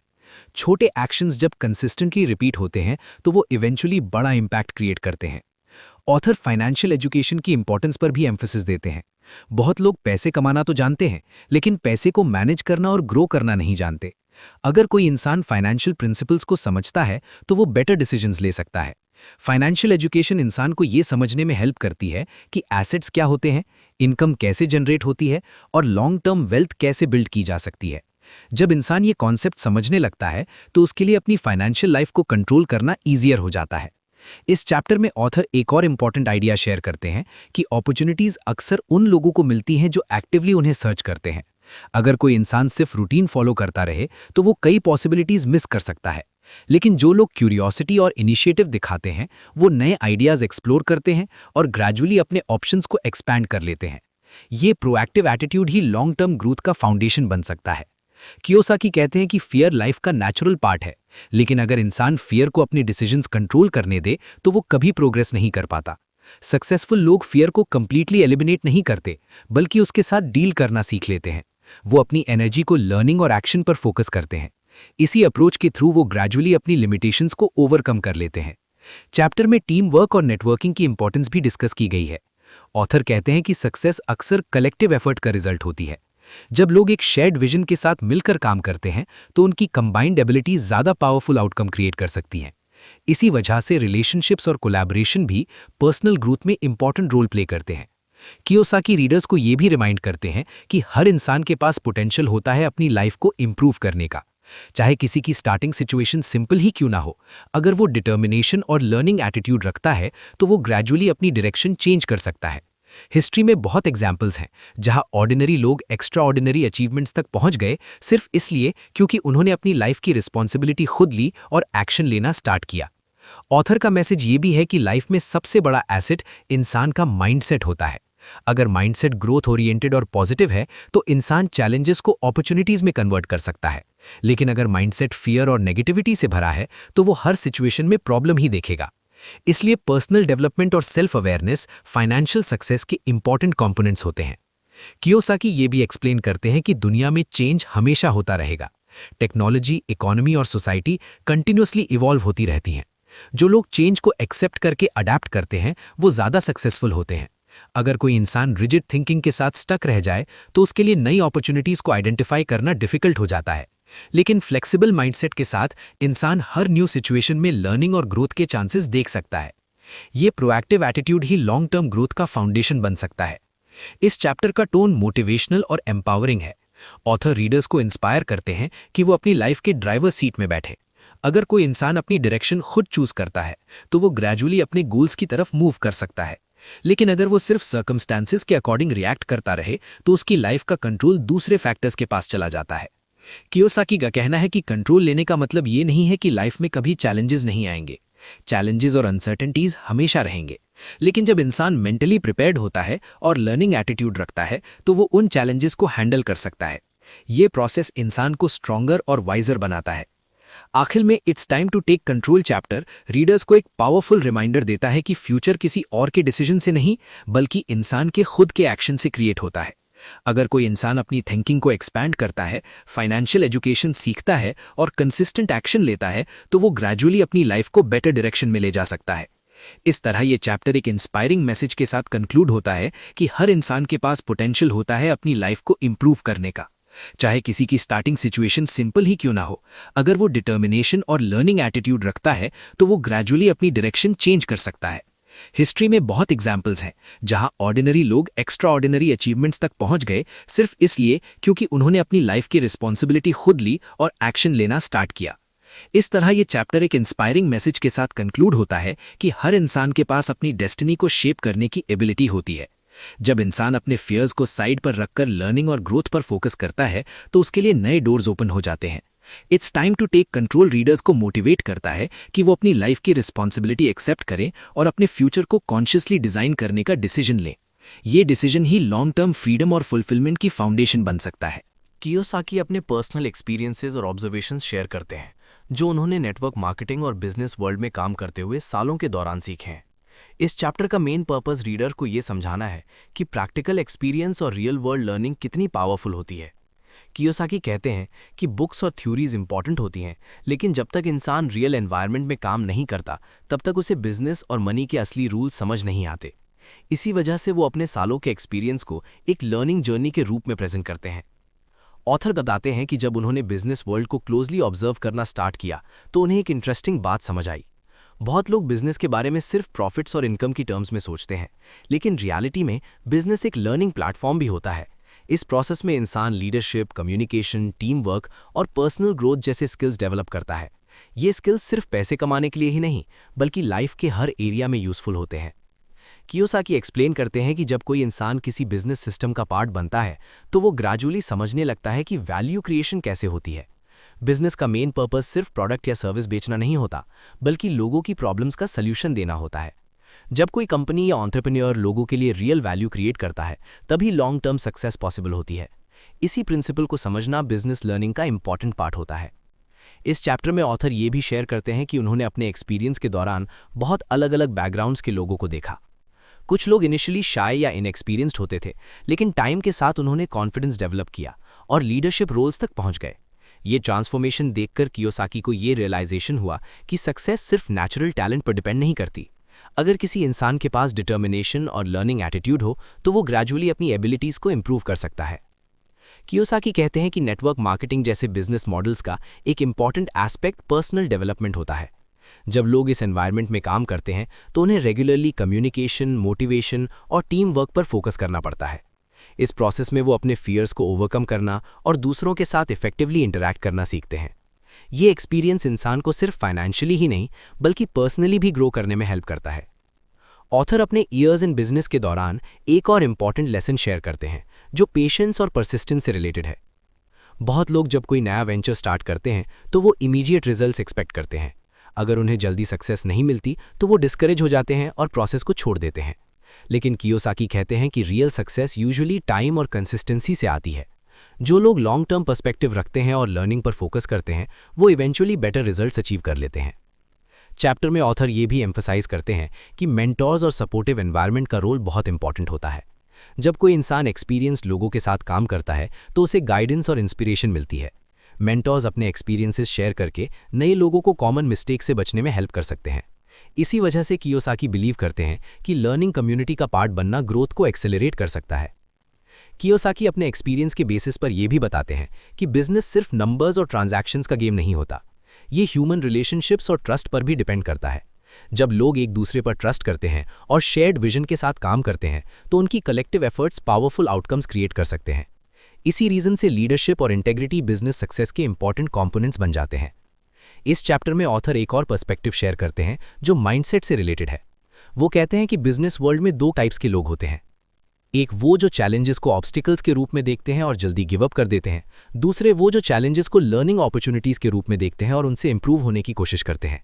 ये डिफरेंस ही लॉन्ग टर्म रिजल्ट्स को डिटरमिन करता है। कियोसाकी रीडर्स को ये भी समझाते हैं कि जब कोई इंसान किसी बिजनेस जर्नी का पार्ट बनता है तो उसे ग्रेजुअली अपनी कंफर्ट जोन से बाहर निकलना पड़ता है। शुरू में ये प्रोसेस अनकंफर्टेबल लग सकता है, लेकिन इसी डिस्कम्फर्ट के थ्रू ग्रोथ होती है। जब इंसान नई सिचुएशंस को फेस करता है तो उसकी कॉन्फिडेंस और स्किल्स दोनों डेवलप होती हैं। ऑथर अपने ईयर्स इन बिजनेस को रिफ्लेक्ट करते हुए ये भी बताते हैं कि सबसे वैल्यूएबल रिवॉर्ड सिर्फ फाइनेंशियल गेन्स नहीं थे। उनके लिए सबसे इंपॉर्टेंट रिवॉर्ड वो लेसन्स और एक्सपीरियंसेस थे जो उन्होंने लोगों के साथ काम करते हुए सीखे। ये लेसन्स उन्हें लाइफ के दूसरे वेंचर्स में भी हेल्प करते रहे। इसीलिए वो कहते हैं कि बिजनेस एक पावरफुल टीचर हो सकता है जो इंसान को रियल वर्ल्ड एजुकेशन देता है। चैप्टर का टोन रिफ्लेक्टिव और इंस्पिरेशनल है। कियोसाकी अपने एक्सपीरियंसेस शेयर करके रीडर्स को एनकरेज करते हैं कि वो लर्निंग अपॉर्चुनिटीज को सीरियसली ले। अगर कोई इंसान सिर्फ शॉर्ट टर्म रिजल्ट्स पर फोकस करेगा तो वो डीपर लेसन्स मिस कर सकता है, लेकिन अगर वो प्रोसेस को एंजॉय करे और हर एक्सपीरियंस से कुछ सीखने की कोशिश करे तो वो ग्रेजुअली स्ट्रॉन्ग फाउंडेशन बिल्ड कर सकता है। ऑथर का मैसेज ये भी है कि पर्सनल ग्रोथ और फाइनेंशियल ग्रोथ अक्सर एक साथ चलती हैं। जब इंसान अपनी थिंकिंग, डिसिप्लिन और कम्युनिकेशन स्किल्स को इंप्रूव करता है तो उसकी अपॉर्चुनिटीज भी इंक्रीज हो जाती हैं। इसी रीजन से कियोसाकी पर्सनल डेवलपमेंट को बिजनेस सक्सेस का एसेंशियल पार्ट मानते हैं। इस चैप्टर में ऑप्टिमिस्टिक पर्सपेक्टिव भी दिया गया है कि हर इंसान के पास पोटेंशियल होता है अपनी लाइफ को इंप्रूव करने का। चाहे किसी का स्टार्टिंग पॉइंट सिंपल हो, अगर वो लर्निंग और परसिस्टेंस पर फोकस करे तो वो gradually extra ordinary results achieve कर सकता है। ये जर्नी कभी ईजी नहीं होती, लेकिन डेडिकेशन के साथ पॉसिबल जरूर होती है। आखिर में my years in the business chapter एक पावरफुल मैसेज के साथ कंक्लूड होता है। कियोसाकी रीडर्स को ये समझाते हैं कि रियल एजुकेशन अक्सर क्लासरूम के बाहर मिलती है। जब इंसान प्रैक्टिकल वर्ल्ड में काम करता है, मिस्टेक्स करता है और उनसे लर्न करता है, तब उसकी अंडरस्टैंडिंग डीपन होती है। यही एक्सपीरियंसेस उसे स्ट्रॉन्गर और वाइजर बनाते हैं। इस तरह ये चैप्टर रीडर्स को इंस्पायर करता है कि वो अपनी जर्नी को सिर्फ रिजल्ट्स की नज़र से ना देखें, बल्कि लर्निंग और ग्रोथ की नज़र से देखें। बिजनेस सिर्फ पैसे कमाने का टूल नहीं है, बल्कि एक प्लेटफॉर्म है जहां इंसान अपनी एबिलिटीज़ को एक्सप्लोर कर सकता है और अपनी लाइफ को नई डायरेक्शन में ले जा सकता है। My years in the business एक रिमाइंडर है कि पेशेंस, परसिस्टेंस और लर्निंग एटीट्यूड के साथ कोई भी इंसान अपनी जर्नी को मीनिंगफुल और सक्सेसफुल बना सकता है। कियोसाकी कहते हैं कि स्कूल और कॉलेज का सिस्टम मोस्टली लोगों को जॉब के लिए प्रिपेयर करता है, लेकिन बिजनेस और फाइनेंशियल इंडिपेंडेंस के लिए जो प्रैक्टिकल नॉलेज चाहिए होती है वो अक्सर क्लासरूम में नहीं सिखाई जाती। इसी वजह से वो रियल वर्ल्ड बिजनेस एजुकेशन को एक पावरफुल एसेट मानते हैं। ऑथर के अकॉर्डिंग जब इंसान प्रैक्टिकल बिजनेस एनवायरनमेंट में सीखता है तो उसे वो अंडरस्टैंडिंग मिलती है जो बुक्स या थ्योरी से अकेले नहीं मिल सकती। कियोसाकी समझाते हैं कि ट्रेडिशनल एजुकेशन सिस्टम का फोकस एकेडमिक सब्जेक्ट्स पर होता है, जैसे मैथमेटिक्स, साइंस या लिटरेचर। ये सब्जेक्ट्स इंपॉर्टेंट हैं और लॉजिकल थिंकिंग डेवलप करने में हेल्प करते हैं, लेकिन फाइनेंशियल लाइफ को मैनेज करने के लिए जो स्किल्स चाहिए होती हैं, जैसे सेल्स, कम्युनिकेशन, लीडरशिप और टीम वर्क, वो अक्सर फॉर्मल एजुकेशन का पार्ट नहीं होते। जब कोई इंसान रियल वर्ल्ड बिजनेस एनवायरनमेंट में एंटर करता है तब उसे ये सब स्किल्स ग्रेजुअली सीखने का मौका मिलता है। ऑथर कहते हैं कि बिजनेस एजुकेशन का सबसे वैल्यूएबल पार्ट एक्सपीरियंस होता है। जब इंसान किसी बिजनेस प्रोसेस का हिस्सा बनता है तो उसे पता चलता है कि प्लानिंग कैसे होती है, लोगों के साथ कैसे इंटरैक्ट किया जाता है और प्रॉब्लम्स को कैसे सॉल्व किया जाता है। ये सब लेसन्स प्रैक्टिकल सिचुएशन से आते हैं। इसलिए कियोसाकी का कहना है कि रियल वर्ल्ड लर्निंग एक ऐसी ट्रेनिंग है जो इंसान को लाइफ के चैलेंजेस के लिए बेटर प्रिपेयर करती है। इस चैप्टर में ऑथर एक और इम्पॉर्टेंट पॉइंट शेयर करते हैं कि बिजनेस एजुकेशन सिर्फ टेक्निकल नॉलेज तक लिमिटेड नहीं होती, इसका एक बड़ा हिस्सा पर्सनल डेवलपमेंट से भी रिलेटेड होता है। जब इंसान बिजनेस एनवायरनमेंट में काम करता है तो उसे अपने फियर्स और इनसिक्योरिटीज़ का सामना करना पड़ता है, जैसे किसी से बात करना, अपने आइडियाज़ प्रेजेंट करना या रिजेक्शन फेस करना। ये एक्सपीरियंसेस शुरू में अनकंफर्टेबल लग सकते हैं, लेकिन इसी प्रोसेस के थ्रू कॉन्फिडेंस डेवलप होता है। कियोसाकी कहते हैं कि जब लोग रियल वर्ल्ड बिजनेस एजुकेशन लेते हैं तो उन्हें कम्युनिकेशन स्किल्स का इंपॉर्टेंस समझ आता है। बिजनेस में सिर्फ प्रोडक्ट या सर्विस का क्वालिटी ही मैटर नहीं करता, बल्कि लोगों के साथ रिलेशनशिप बिल्ड करना भी इंपॉर्टेंट होता है। अगर कोई इंसान इफेक्टिवली कम्युनिकेट करना सीख लेता है तो उसके लिए अपॉर्चुनिटीज क्रिएट करना ईजियर हो जाता है। इसी रीजन से ऑथर कम्युनिकेशन को एक की बिजनेस स्किल मानते हैं। ऑथर ये भी बताते हैं कि टीम वर्क बिजनेस एजुकेशन का एक इंपॉर्टेंट पार्ट है। रियल वर्ल्ड बिजनेस एनवायरनमेंट में लोग अक्सर टीम्स के साथ काम करते हैं। हर इंसान की स्किल्स और पर्सपेक्टिव्स अलग होते हैं, और जब ये डिफरेंसेस कंबाइन होते हैं तो स्ट्रॉन्गर रिजल्ट्स क्रिएट हो सकते हैं। टीम वर्क इंसान को कोलैबोरेशन और लीडरशिप दोनों सिखाता है। ये एबिलिटीज फ्यूचर में किसी भी प्रोफेशनल फील्ड में वैल्यूएबल होती हैं। इस चैप्टर में कियोसाकी एक और आइडिया हाईलाइट करते हैं जो लीडरशिप से रिलेटेड है। रियल वर्ल्ड बिजनेस एजुकेशन इंसान को ग्रेजुअली लीडर बनना सिखाती है। लीडरशिप का मतलब सिर्फ इंस्ट्रक्शंस देना नहीं होता, बल्कि दूसरों को इंस्पायर करना और उन्हें एक शेयर्ड गोल की तरफ मोटिवेट करना होता है। जब इंसान लीडरशिप स्किल्स डेवलप करता है तो वो सिर्फ अपने लिए नहीं, बल्कि दूसरों के लिए भी अपॉर्चुनिटीज क्रिएट कर सकता है। ऑथर कहते हैं कि प्रैक्टिकल बिजनेस लर्निंग का एक इंपॉर्टेंट एडवांटेज ये है कि ये इंसान को प्रॉब्लम सॉल्विंग माइंडसेट डेवलप करने में हेल्प करती है। बिजनेस वर्ल्ड में चैलेंजेस और ऑब्स्टिकल्स नॉर्मल होते हैं। अगर कोई इंसान इन चैलेंजेस से घबरा जाए तो वो प्रोग्रेस नहीं कर पाता, लेकिन जब वो प्रॉब्लम्स को लर्निंग अपॉर्चुनिटीज के रूप में देखना सीख लेता है तो वो ग्रेजुअली स्ट्रॉन्गर और स्मार्टर बन जाता है। कियोसाकी ये भी एक्सप्लेन करते हैं कि रियल वर्ल्ड बिजनेस एजुकेशन इंसान को फाइनेंशियल अवेयरनेस भी देती है। जब लोग बिजनेस प्रोसेसेस को समझने लगते हैं तो उन्हें मनी फ्लो, वैल्यू क्रिएशन और इकोनॉमिक सिस्टम्स का बेटर अंडरस्टैंडिंग मिलती है। ये नॉलेज उन्हें अपने फाइनेंशियल डिसीजंस को ज़्यादा वाइजली लेने में हेल्प करती है। इस चैप्टर का एक और इम्पॉर्टेंट मैसेज ये है कि लर्निंग एक कंटिन्यूअस प्रोसेस है। बिजनेस वर्ल्ड कॉन्स्टेंटली चेंज होता रहता है और नए आइडियाज़ और टेक्नोलॉजीज़ इमर्ज होते रहते हैं। अगर इंसान लर्निंग को स्टॉप कर देता है तो वो ग्रेजुअली आउटडेटेड हो सकता है, लेकिन जो लोग क्यूरियोसिटी और इम्प्रूवमेंट पर फोकस करते हैं वो नए अपॉर्चुनिटीज़ को जल्दी आइडेंटिफाई कर लेते हैं। कियोसाकी कहते हैं कि रियल वर्ल्ड बिजनेस एजुकेशन का सबसे बड़ा बेनिफिट ये है कि ये इंसान को कॉन्फिडेंस देती है। जब इंसान प्रैक्टिकल सिचुएशंस को हैंडल करना सीख लेता है तो उसे अपनी एबिलिटीज़ पर ट्रस्ट होने लगता है। ये सेल्फ कॉन्फिडेंस फ्यूचर वेंचर्स के लिए स्ट्रॉन्ग फाउंडेशन बन सकता है। ऑथर रीडर्स को ये भी समझाते हैं कि मिस्टेक्स लर्निंग प्रोसेस का नेचुरल पार्ट होती हैं। जब कोई इंसान नई चीज़ ट्राई करता है तो कभी कभी एरर्स भी हो सकते हैं, लेकिन अगर वो मिस्टेक्स से सीख कर इम्प्रूव करता रहे तो वो ग्रेजुअली बेटर रिजल्ट्स अचीव कर सकता है। रियल वर्ल्ड एजुकेशन का पर्पस ही ये होता है कि इंसान एक्सपीरियंस के थ्रू ग्रो करे।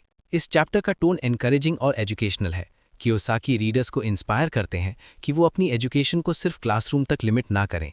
प्रैक्टिकल वर्ल्ड में काम करना और रियल एक्सपीरियंसेस से सीखना भी उतना ही इंपॉर्टेंट है। जब इंसान दोनों टाइप्स की लर्निंग को कंबाइन करता है तो उसकी अंडरस्टैंडिंग ज़्यादा कंप्लीट हो जाती है। ऑथर का मैसेज ये है कि नॉलेज एक पावरफुल एसेट होता है। अगर कोई इंसान ऐसी एजुकेशन एक्वायर करता है जो रियल लाइफ में अप्लाई हो सकती है तो वो उसके फ्यूचर को स्ट्रॉन्ग बना सकती है। बिजनेस एजुकेशन सिर्फ फाइनेंशियल अपॉर्चुनिटीज़ ही नहीं क्रिएट करती, बल्कि पर्सनल ग्रोथ और कॉन्फिडेंस भी डेवलप करती है। चैप्टर के एंड में कियोसाकी एम्फसाइज करते हैं कि रियल वर्ल्ड बिजनेस एजुकेशन एक लॉन्ग टर्म इन्वेस्टमेंट है। इसका बेनिफिट तुरंत नहीं दिख सकता, लेकिन टाइम के साथ ये इंसान की कैपेबिलिटीज़ और अपॉर्चुनिटीज़ दोनों को एक्सपैंड कर देता है। जब इंसान प्रैक्टिकल नॉलेज और एक्सपीरियंस गैदर करता है तो उसके पास फ्यूचर में ज़्यादा चॉइसेस होती हैं। इस तरह asset number 1, a real world business education, readers को ये समझाता है कि एजुकेशन सिर्फ थ्योरेटिकल नॉलेज तक लिमिटेड नहीं होनी चाहिए। रियल वर्ल्ड एक्सपीरियंसेस और प्रैक्टिकल लर्निंग इंसान को लाइफ के चैलेंजेस के लिए प्रिपेयर करती है। जब इंसान कम्युनिकेशन, लीडरशिप और प्रॉब्लम सॉल्विंग जैसी स्किल्स डेवलप करता है तो वो अपने फ्यूचर को ज़्यादा कॉन्फिडेंटली शेप कर सकता है। ये चैप्टर एक स्ट्रॉन्ग रिमाइंडर है कि रियल एजुकेशन वो होती है जो इंसान को ग्रो करने, अडैप्ट करने और वैल्यू क्रिएट करने की एबिलिटी देती है। अगर कोई इंसान लर्निंग और इम्प्रूवमेंट पर फोकस करता रहे तो वो ग्रेजुअली अपनी लाइफ में नए अपॉर्चुनिटीज़ और अचीवमेंट्स क्रिएट कर सकता है। सक्सेस और बिजनेस ग्रोथ सिर्फ एक्सटर्नल फैक्टर्स पर डिपेंड नहीं करते, बल्कि इंसान के पर्सनल डेवलपमेंट पर भी डिपेंड करते हैं। रॉबर्ट टी कियोसाकी कहते हैं कि अगर कोई इंसान अपनी लाइफ में रियल प्रोग्रेस देखना चाहता है तो उससे पहले अपने अंदर ग्रोथ और इम्प्रूवमेंट पर काम करना पड़ेगा। बहुत लोग सिर्फ पैसे कमाने या बिजनेस स्टार्ट करने पर फोकस करते हैं, लेकिन वो अपनी थिंकिंग, हैबिट्स और स्किल्स को डेवलप करने पर उतना ध्यान नहीं देते।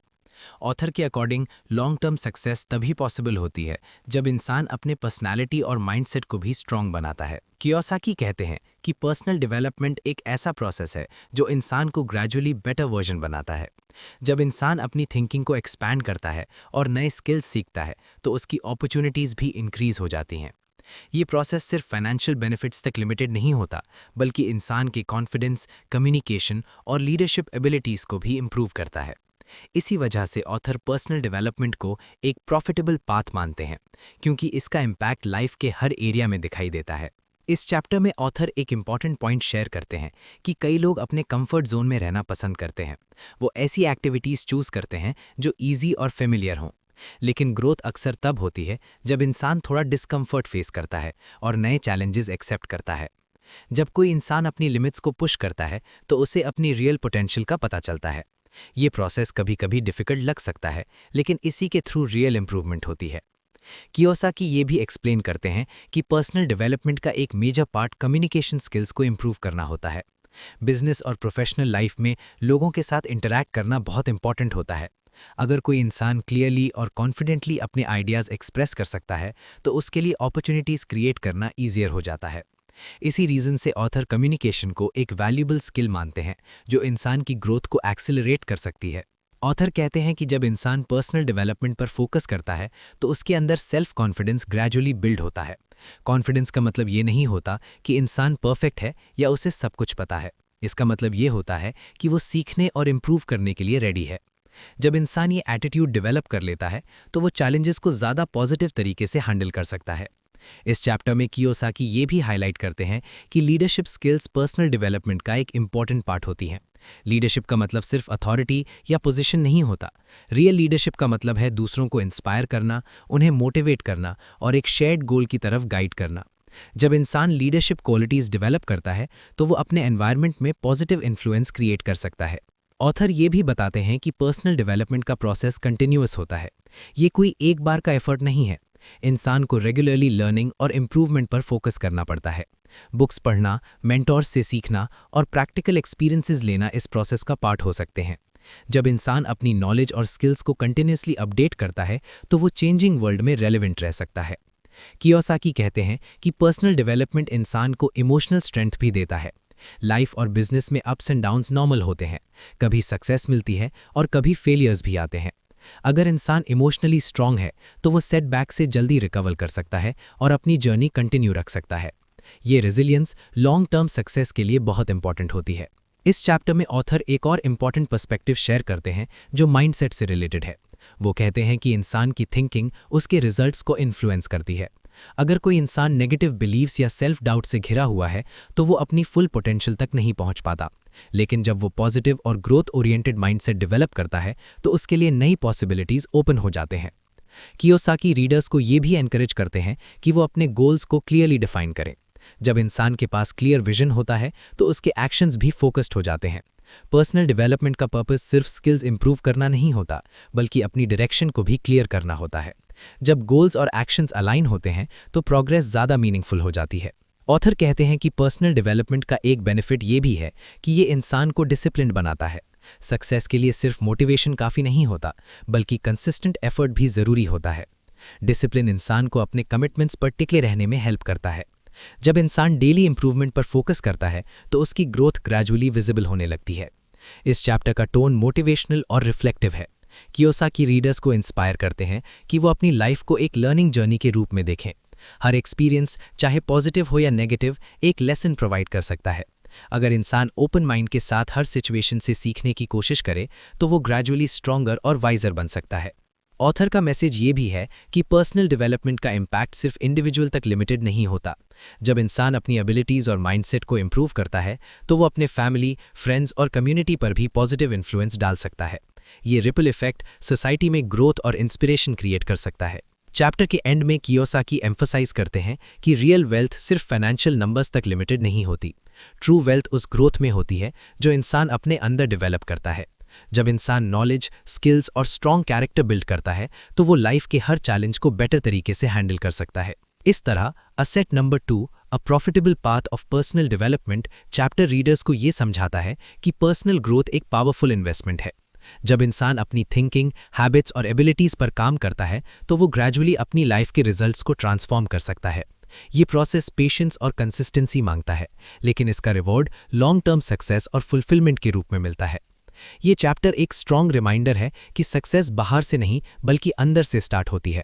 जब इंसान अपनी पोटेंशियल को डेवलप करता है और कंटिन्यूस लर्निंग पर फोकस करता है तो वो अपनी लाइफ को ज़्यादा मीनिंगफुल और सक्सेसफुल बना सकता है। पर्सनल डेवलपमेंट ही वो फाउंडेशन है जो फाइनेंशियल और प्रोफेशनल अचीवमेंट्स को सस्टेन करने में हेल्प करता है। कियोसाकी कहते हैं कि जिस तरह फाइनेंशियल एसेट्स इंसान को लॉन्ग टर्म इनकम और स्टेबिलिटी देते हैं, उसी तरह एक पॉजिटिव और सपोर्टिव सर्कल ऑफ फ्रेंड्स भी एक पावरफुल एसेट बन सकता है। जब इंसान ऐसे लोगों के साथ रहता है जो उसके ड्रीम्स, गोल्स और वैल्यूज़ को समझते हैं, तब उसके लिए अपने गोल्स की तरफ कंसिस्टेंटली बढ़ना ज़्यादा ईजी हो जाता है। ऑथर एक्सप्लेन करते हैं कि हर इंसान अपने एनवायरनमेंट से इन्फ्लुएंस होता है। अगर कोई इंसान ऐसे लोगों के साथ टाइम स्पेंड करता है जो नेगेटिव थिंकिंग रखते हैं, जो नए आइडियाज़ को डिस्करेज करते हैं या जो सिर्फ प्रॉब्लम्स पर फोकस करते हैं, तो धीरे धीरे उसकी थिंकिंग भी उसी डायरेक्शन में शिफ्ट हो सकती है।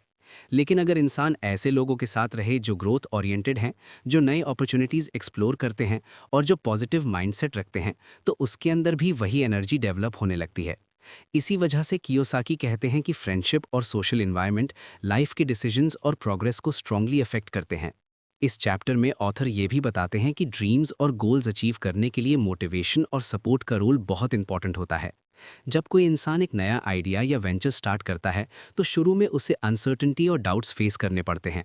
अगर उसके आसपास ऐसे लोग हों जो उसे इंस्पायर करें और उसकी प्रोग्रेस को एनकरेज करें, तो वो डिफ़िकल्ट मोमेंट्स में भी मोटिवेटेड रह सकता है।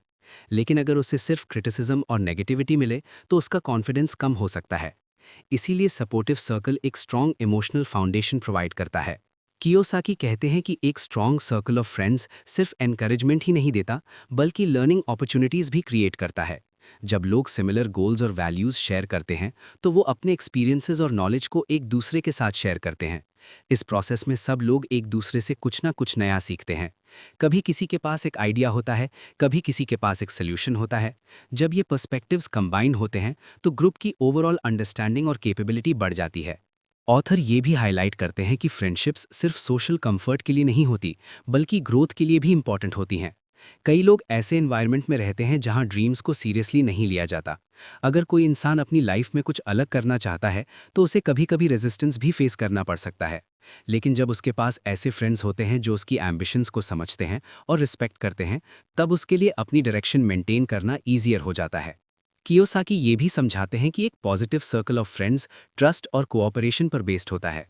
जब लोग एक दूसरे पर ट्रस्ट करते हैं और एक शेयर्ड विजन के साथ काम करते हैं, तब वो एक पावरफुल सपोर्ट सिस्टम क्रिएट कर सकते हैं। ये सपोर्ट सिस्टम सिर्फ इमोशनल लेवल पर ही नहीं, बल्कि प्रैक्टिकल लेवल पर भी हेल्प कर सकता है। कभी गाइडेंस मिल सकती है, कभी रिसोर्सेज शेयर हो सकते हैं और कभी अपॉर्चुनिटीज़ भी मिल सकती हैं। इस चैप्टर में ऑथर टीम वर्क के कॉन्सेप्ट पर भी फोकस करते हैं। वो कहते हैं कि जब लोग एक दूसरे के साथ कोलैबोरेट करते हैं तो उनकी इंडिविजुअल स्ट्रेंथ्स कंबाइन हो जाती हैं। हर इंसान की एबिलिटीज़ और एक्सपीरियंसेस अलग होते हैं। जब ये डिफरेंसेस एक कंस्ट्रक्टिव एनवायरनमेंट में यूज़ होते हैं तो स्ट्रॉन्गर आउटकम्स क्रिएट हो सकते हैं। इसी रीज़न से कियोसाकी बिलीव करते हैं कि रिलेशनशिप्स और नेटवर्किंग सक्सेस के इंपॉर्टेंट फैक्टर्स हैं। ऑथर रीडर्स को ये भी एनकरेज करते हैं कि वो अपनी फ्रेंडशिप्स को कॉन्शियसली इवैल्यूएट करें। इसका मतलब ये नहीं है कि पुराने रिलेशनशिप्स को इग्नोर किया जाए, बल्कि ये समझना ज़रूरी है कि कौन से रिलेशनशिप्स ग्रोथ को एनकरेज करते हैं और कौन से रिलेशनशिप्स इंसान को स्टैग्नेंट बना देते हैं। अगर इंसान अपनी लाइफ में प्रोग्रेस चाहता है तो उसे ऐसे एनवायरनमेंट का पार्ट बनना चाहिए जहां पॉजिटिविटी और एम्बिशन हो।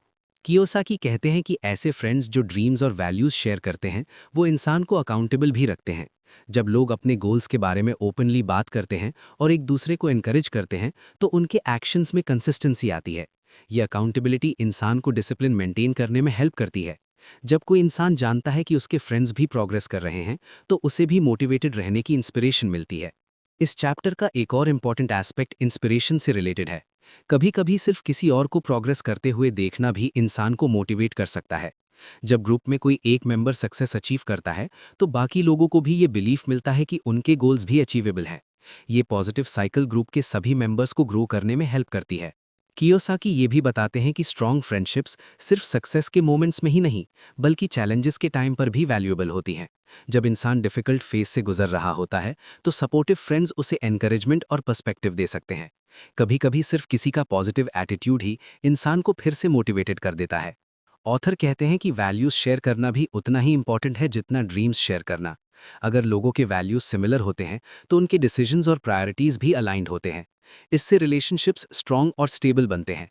शेयर्ड वैल्यूज ट्रस्ट और रिस्पेक्ट को बिल्ड करते हैं, जो लॉन्ग टर्म फ्रेंडशिप्स का फाउंडेशन होता है। इस चैप्टर का टोन इंस्पिरेशनल और थॉटफुल है। कियोसाकी रीडर्स को एनकरेज करते हैं कि वो अपनी सोशल एनवायरनमेंट को केयरफुली चूज करें। हर इंसान अपनी लाइफ में इन्फ्लुएंस क्रिएट करता है और उसका एनवायरनमेंट उस इन्फ्लुएंस को शेप करता है। अगर एनवायरनमेंट पॉजिटिव और ग्रोथ ओरिएंटेड हो तो इंसान अपनी पोटेंशियल को ज़्यादा इफेक्टिवली रियलाइज कर सकता है। ऑथर का मैसेज ये है कि एक स्ट्रॉन्ग सर्कल ऑफ फ्रेंड्स एक प्राइसलेस एसेट होता है। ये एसेट फाइनेंशियल वेल्थ से भी ज़्यादा वैल्यूएबल हो सकता है, क्योंकि ये इंसान को इमोशनल सपोर्ट, इंस्पिरेशन और लर्निंग अपॉर्चुनिटीज़ प्रोवाइड करता है।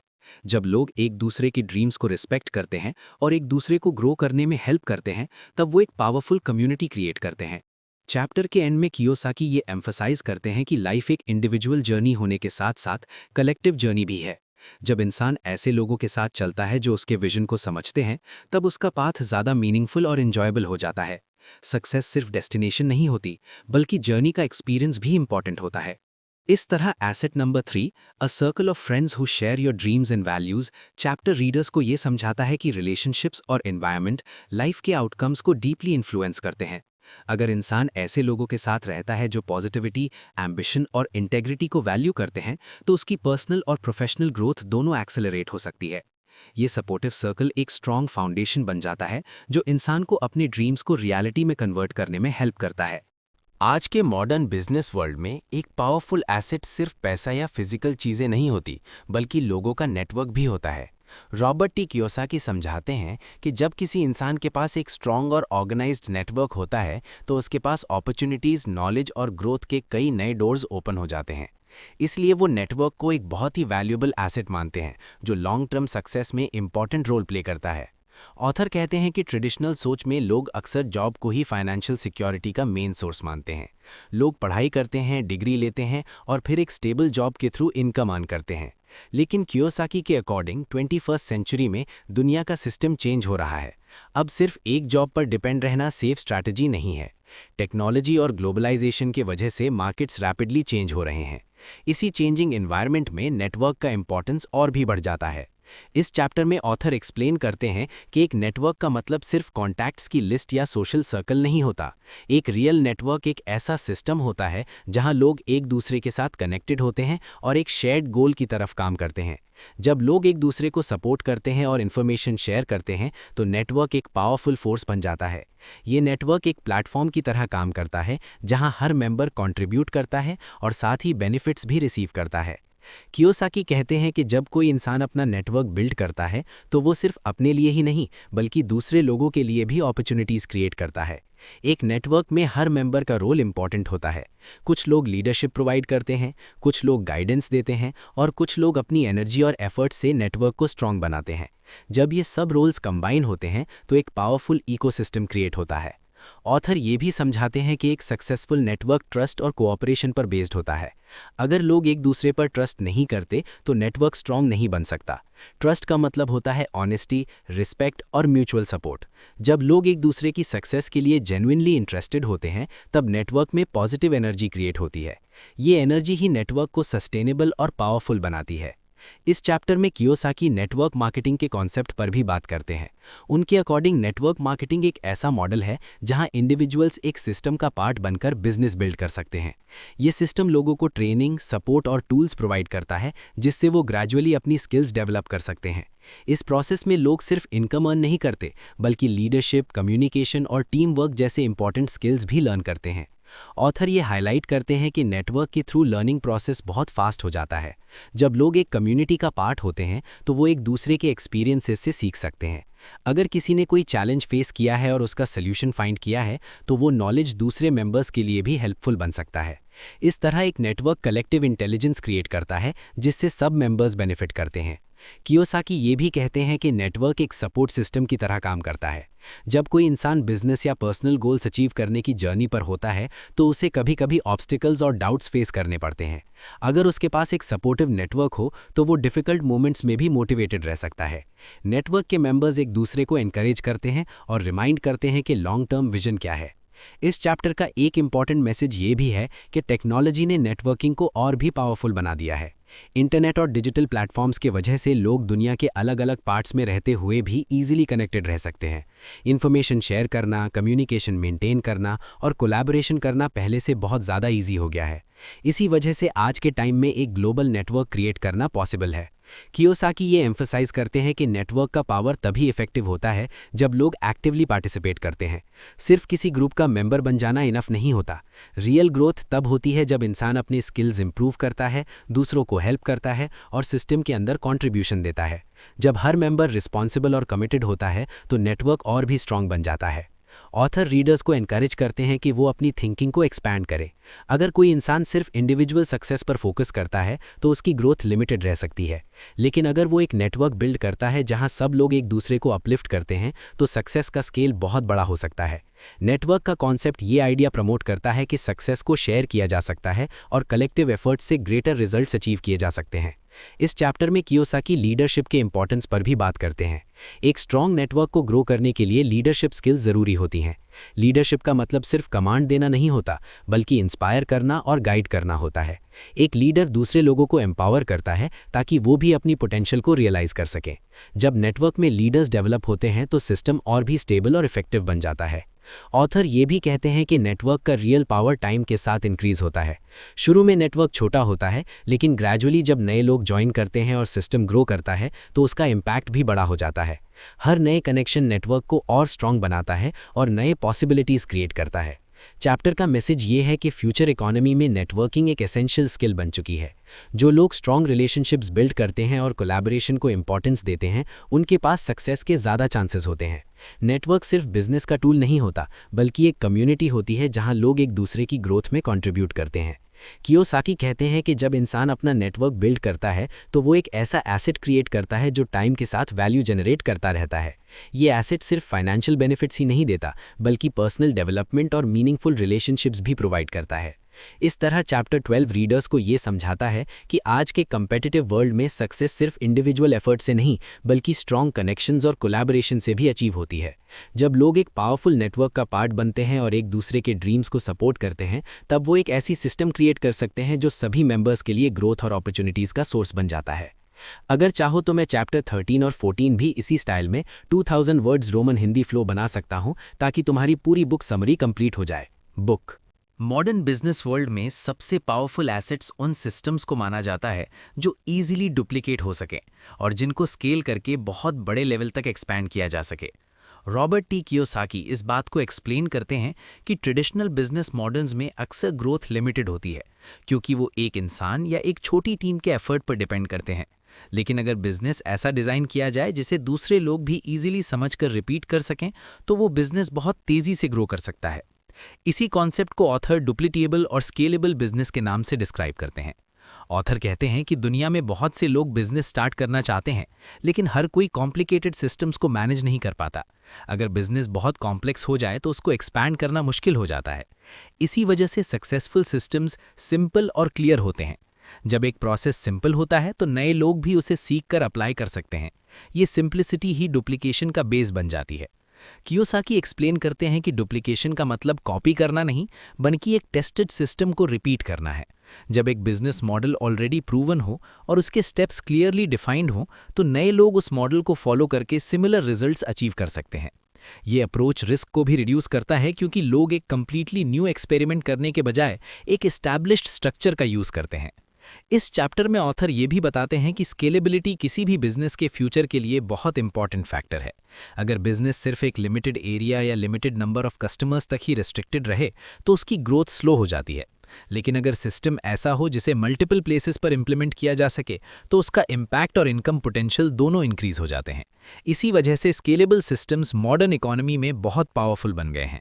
कियोसाकी ये भी हाईलाइट करते हैं कि डुप्लीकेबल बिजनेस मॉडल्स लोगों को एंटरप्रेन्योरशिप का एक एक्सेसिबल पाथ देते हैं। ट्रेडिशनल एंटरप्रेन्योरशिप में अक्सर लोगों को बहुत बड़ा इन्वेस्टमेंट, स्पेशल नॉलेज या ईयर्स ऑफ एक्सपीरियंस चाहिए होता है। लेकिन जब एक स्ट्रक्चर्ड और डुप्लीकेबल सिस्टम अवेलेबल होता है तो नए एंटरप्रेन्योर्स भी ग्रेजुअली बिजनेस वर्ल्ड में एंट्री ले सकते हैं। ये प्रोसेस लर्निंग और ग्रोथ को स्टेप बाय स्टेप पॉसिबल बनाता है। ऑथर के अकॉर्डिंग एक स्ट्रॉन्ग डुप्लीकेबल सिस्टम का एक और इम्पॉर्टेंट एलिमेंट ट्रेनिंग होता है। जब नए लोग बिजनेस ज्वाइन करते हैं तो उन्हें क्लियर गाइडेंस और सपोर्ट की ज़रूरत होती है। ट्रेनिंग प्रोग्राम्स और मेंटरशिप सिस्टम उन्हें बेसिक स्किल्स और माइंडसेट डेवलप करने में हेल्प करते हैं।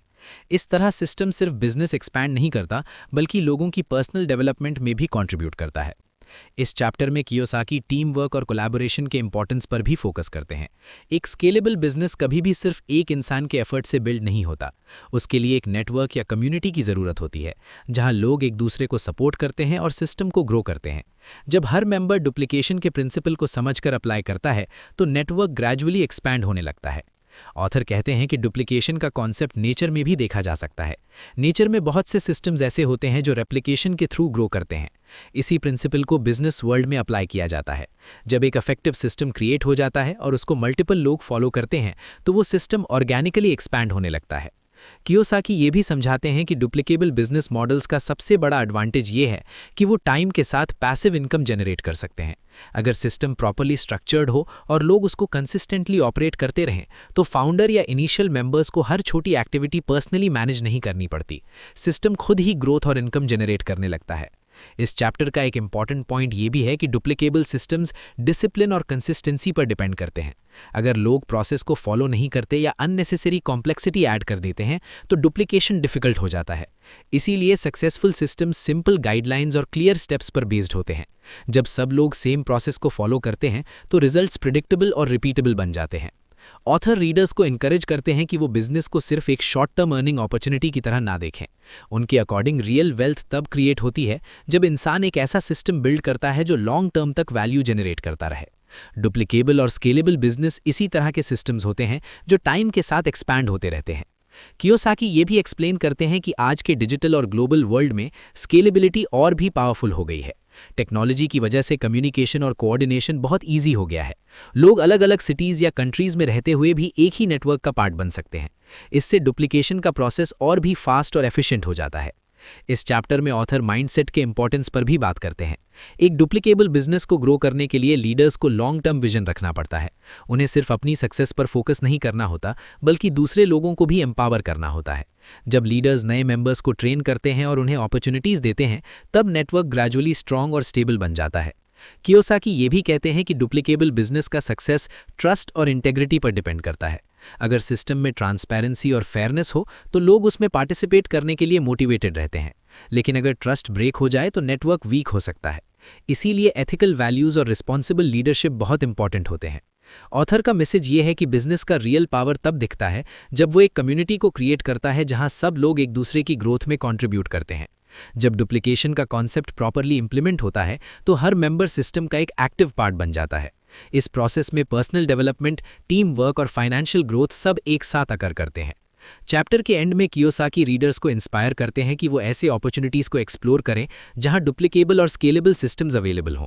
उनके अकॉर्डिंग फ्यूचर इकोनॉमी में वो लोग ज़्यादा सक्सेसफुल होंगे जो सिस्टम्स बिल्ड करना और नेटवर्क्स क्रिएट करना सीख लेते हैं।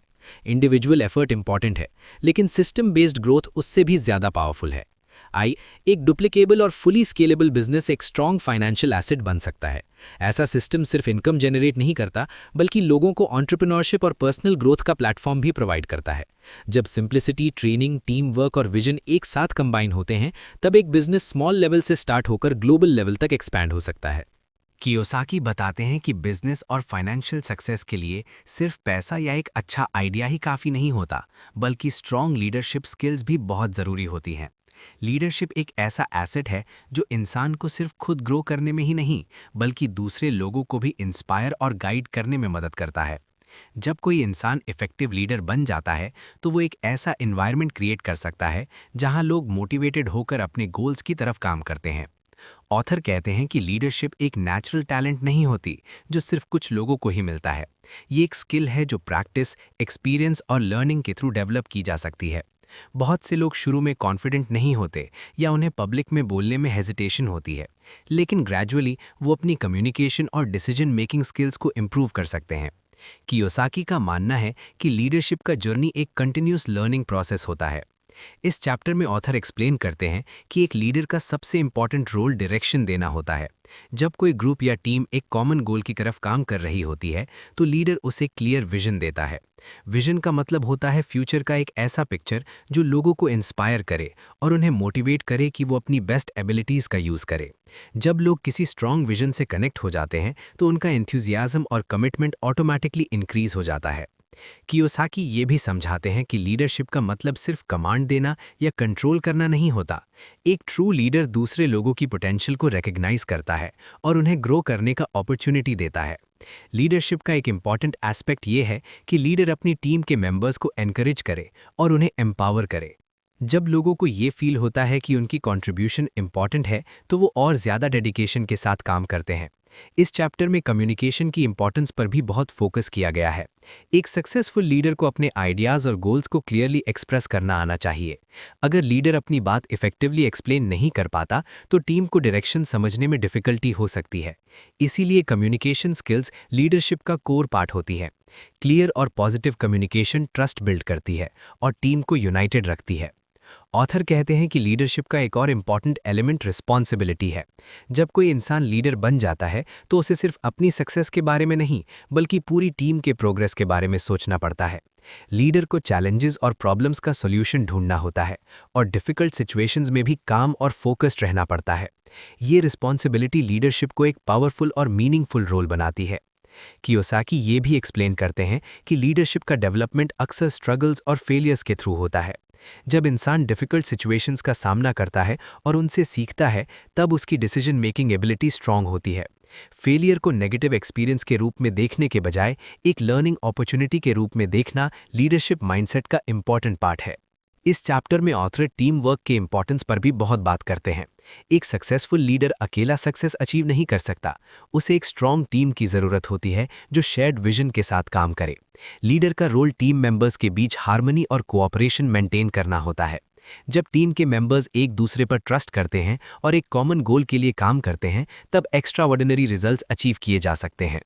कियोसाकी कहते हैं कि लीडरशिप का एक और एस्पेक्ट इंस्पिरेशन है। एक इफेक्टिव लीडर अपने एक्शंस और एटीट्यूड से दूसरे लोगों को मोटिवेट करता है। जब लीडर खुद डिसिप्लिन्ड, पॉजिटिव और हार्डवर्किंग होता है तो टीम के मेंबर्स भी वही क्वालिटीज़ अडॉप्ट करने लगते हैं। इसी वजह से लीडरशिप एग्जाम्पल से लीड करने का कॉन्सेप्ट प्रमोट करती है। ऑथर ये भी हाईलाइट करते हैं कि लीडरशिप पर्सनल ग्रोथ से डीपली कनेक्टेड है। जब इंसान लीडर बनने की जर्नी स्टार्ट करता है तो उसे अपनी वीकनेसेस को आइडेंटिफाई करना पड़ता है और उन्हें इम्प्रूव करना पड़ता है। इस प्रोसेस में पेशेंस, ह्यूमिलिटी और सेल्फ अवेयरनेस डेवलप होती है। ये क्वालिटी सिर्फ प्रोफेशनल लाइफ ही नहीं बल्कि पर्सनल लाइफ को भी बेटर बनाती है। इस चैप्टर का एक इम्पॉर्टेंट मैसेज ये है कि लीडरशिप सिर्फ एक पोजीशन नहीं होती बल्कि एक रिस्पॉन्सिबिलिटी होती है। हर इंसान अपनी लाइफ में किसी ना किसी लेवल पर लीडर बन सकता है। कभी फैमिली में, कभी वर्क प्लेस में और कभी कम्युनिटी में लीडरशिप का रोल प्ले किया जा सकता है।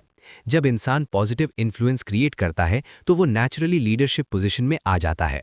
कियोसाकी रीडर्स को एनकरेज करते हैं कि वो अपने अंदर लीडरशिप क्वालिटीज़ डेवलप करें। ये क्वालिटीज़ उन्हें सिर्फ बिजनेस में ही नहीं बल्कि लाइफ के हर एरिया में हेल्प करेंगी।